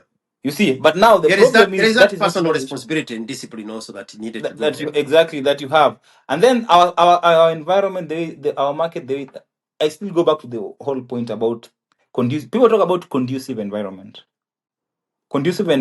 to accommodate other. The president goes and says, unaenda unafinya computer, pesa inaingia. Eh? Unaenda unafinya. Do you see those clips? Imagine somebody gave him that information. No. Bro, My point bro. here is whether it's Kabogo talking about banning a Pornhub or the president talking about kufinya computer, and listen very carefully, it's because somebody fed them that information. We need the right people feeding both of them the right information. Now let me ask you a question on that point. You look at the Trump's cabinet pick. Yeah, and look at his Middle East tour. I was actually in Dubai when I was in Abu Dhabi when he came to those sides. How do you think Trump picks his cabinet? How did he pick his Cabinet levels, cabinet? those are No, let's those. start. Let's. He picked. Compared to the first term, this second term. Yes, he was very categorical or specific in how he picked his cabinet. Number two, he's very intentional in what he wants to push. I can tell you the difference between the right people you need to look at when you look at the American context. Exactly. Because the formula is the same. Political appointments are favors. Those are rewards for support. Definitely. The people you need to look at are the other secretaries. That's where the real people are. Now, the permanent secretaries, for example, forget the cabinets, the permanent secretary, because the permanent secretary is the administrative person in a ministry. Exactly. But unfortunately, the same incompetence here is taken here. I don't want to mention names, because but it was until, for example, in health, there's no right people to work. Because let me ask you a question. In health, for example, it's only the other month that he appointed Oluga. Before that, there was a guy called Kimutai who was implicated in looting of Kemri. Do you want to tell me when you got into power, there is no any person who was competent enough to be a permanent Which is why I was health? asking you, what if you got the same position and you pick and choose which one you wanted? You say director of medical health. What would you do different? Because those are the changes we need to. Those are the changes we need to see. I have heard you, but those are the changes we need to see happen. I'm wary, and also for Luga, I'm wary that there will be political interference. I mean, we have yes. Is his name Bando, the Minister for Finance? Mbadi, yes. I mean, is he the same Bombadi from a year ago, or is he a different Bombadi now? No, I think for me, now one of those picks, and you see now for Mbadi, for example, is a good pick for the ministry. Is a good pick because, and in fact, if you look at my tweet after that, I even suggested before. I said Mbadi would make a very good CS. I've said Duale will make a very good CS. I'm aware of the fact that you don't have to come to be, you don't have to be a doctor for you to be a good CS for health. But you're the people that carry, you see now, implementation of policies in a certain docket depends on technocrats that are there. But what I'm saying is, what is the manifestation like you? If the president can stand, because the president is fed information, right? If the president can stand and cannot look, I'm giving you a perfect example. When Trump was in Middle East, you saw what happened. The people that were selling the tech idea to Trump was not the king. It was not even the minister. It was somebody small, a young boy. Yes, the real experts. Yes. This is what we are working with. They ask metrics. Okay, we're going to invest this amount of money in the US. This. We ask a technical question, you can actually explain. They even had CEOs of multinationals come and join into that tour came, yes, to pitch their ideas. Yes. Thank you. So that they can build not a political system, but No. an ecosystem that works independent, even when Trump is gone. Thank you. Now that's why my point. That's why I'm saying Trump is making a lot of money from the presidency. I was watching his CNN yesterday. His net, that is fine. But there are those things that he's doing that people will remember him for. He knows that I bring some Altman and Musk. We're going to talk about AI. We go there. Yeah. Now the president goes to Silicon Valley and he takes Mudavadi. Now what are you telling? The president goes to China. Who did he pick to China? Oburu Odinga. A man who is 83 years. And he's sitting there, you're sitting with the Chinese people. How many people are building AIs here? So the challenge is for you young people, with all this information No, and knowledge, the problem, that's what I'm to saying, IQ work and this with thing, the government and not always present yourself you cannot as the you cannot fighters work with of the the government. government. You cannot work with the government that perceives their children as threats. Nobody wants to become a president. If I can tell you for sure. if we turn Nobody wants to if become we Ruto. if we Nobody. turned the Do you know page, why? And this is the problem. Let me address the issue of the youth. Who voted for Ruto? the youth. The youth. And why did they vote for Ruto? Because he sold them something. Yes.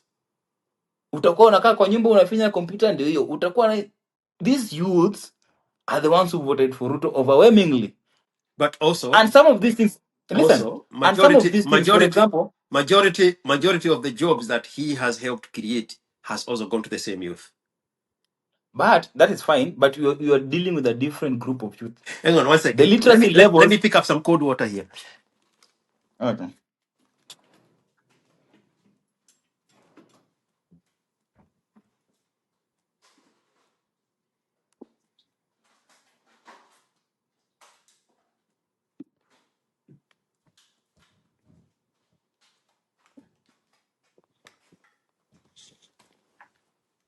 So in his argument, he's going to say that's the same demographic he has created jobs for, and he'll be having a valid reason to say that.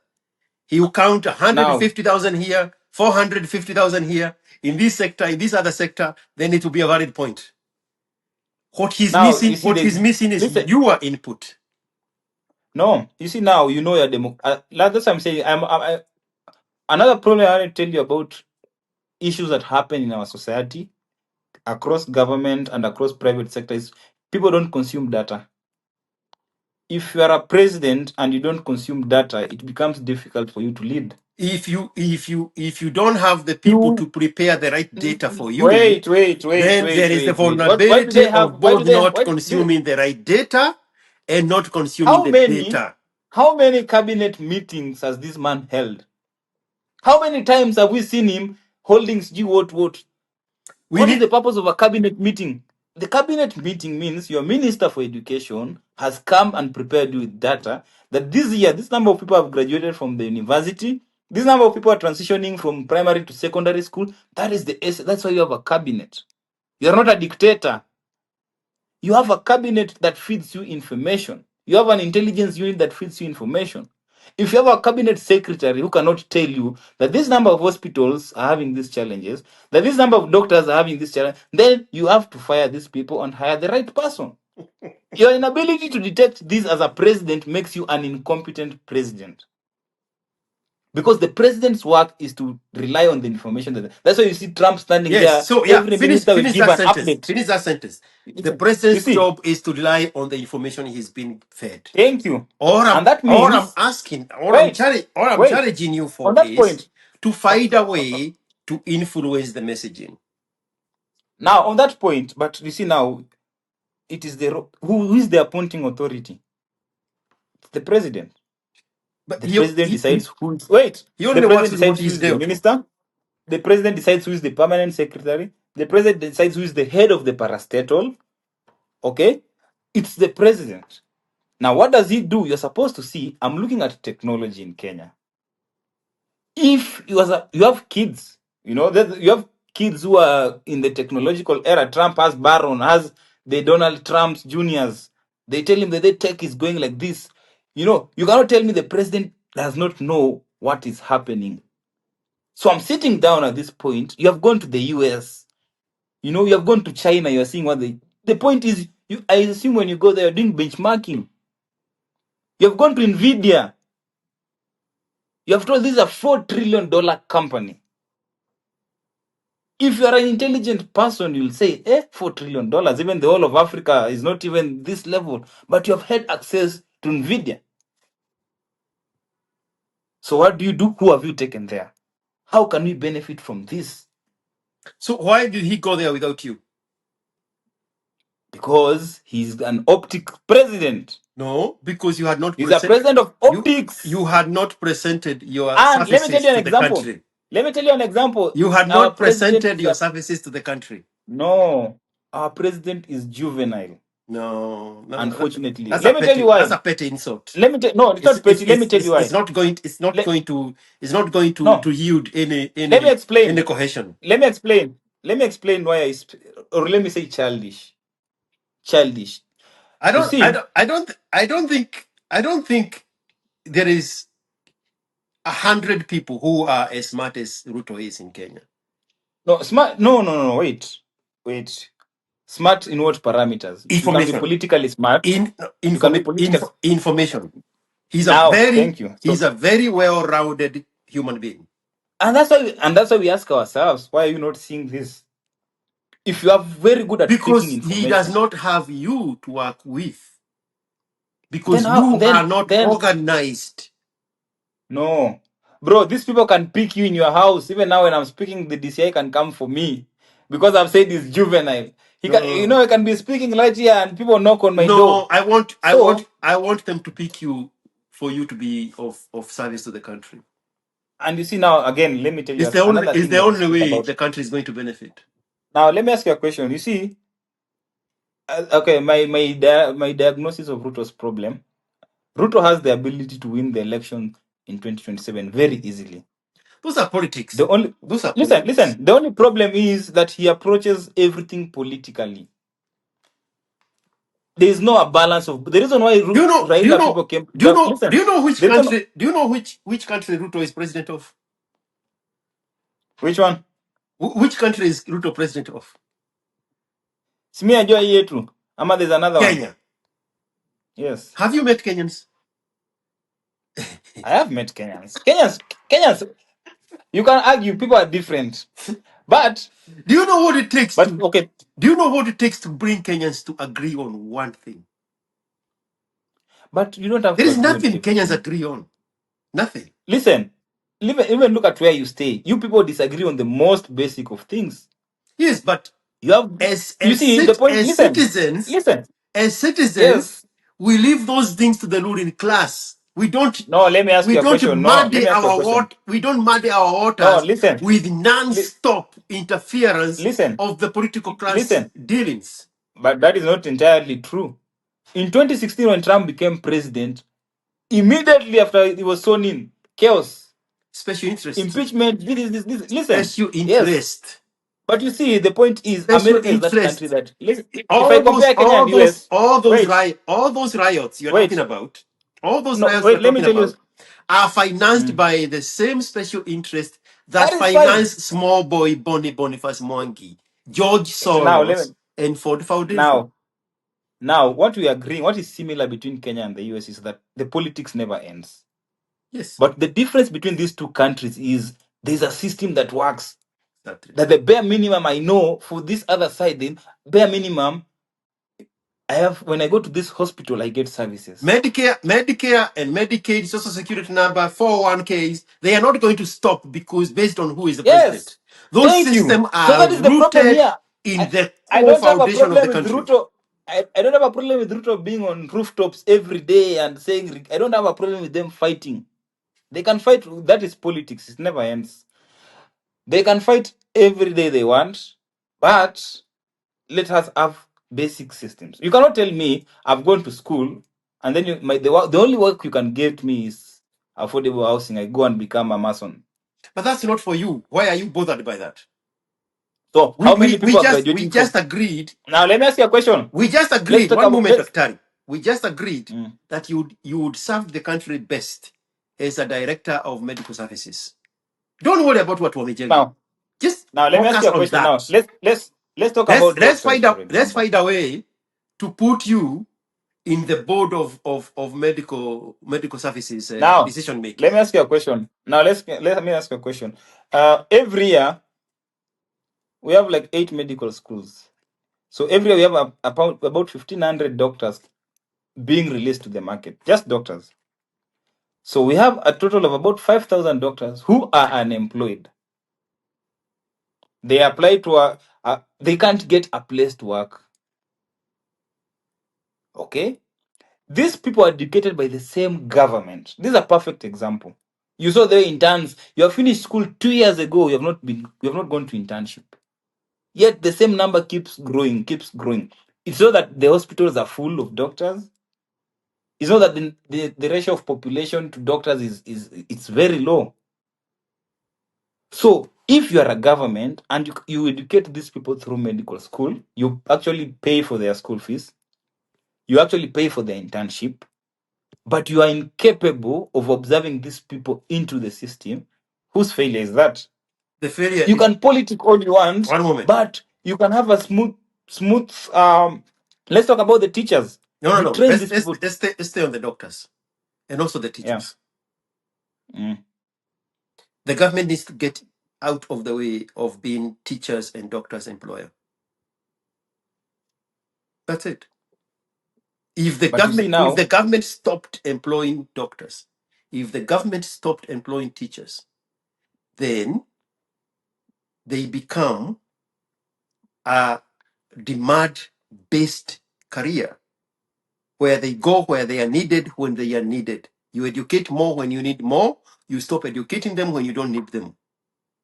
but you see now, that works in Dubai. Dubai healthcare system is, apart from 2, 3, 4, 5 government hospitals, it's heavily privatized. Indians are taking Yes, like it's. But you see now, American doctors, they work for insurance companies. They work for hospitals. yes, They do But you see now, private practice. They don't work but you for see the now, let me government. ask. But you see now The the government is problem. to get out of the way of employing doctors. But you see now the problem is you look at your population, and that's what I'm saying. When you come up with policies, for example, healthcare policies, you look. We call it the social determinants of health of your population. If I come from Turkana County as a doctor, Turkana has, let's say, 1,000,000 people. They have only 6 hospitals, and all of them are public hospitals. There's no private hospital in Turkana. Maybe one that covers for these NGO people. The cost is expensive. Even if I'm a doctor and I want to go and work in a private hospital, I only see 5, 6, 7 patients. How many of us can be employed? So The only system, right? here is the thing, right? In America, it's private insurance, it's Medicare for the elderly, it's the VA for the service people, and then it's the subsidized insurance called Medicaid. Medicaid. Yeah. Okay, that is financed by the states for their indigent population. Yeah. If when all those things are working together, everybody's covered. Because Thank you. if it's in a rural Turkana, then a nurse practitioner, which is a step below the doctor in the American context, Yeah, even here. they are empowered to go to those remote areas and practice as doctors. And then they are incentivized for serving in those undercovered areas through government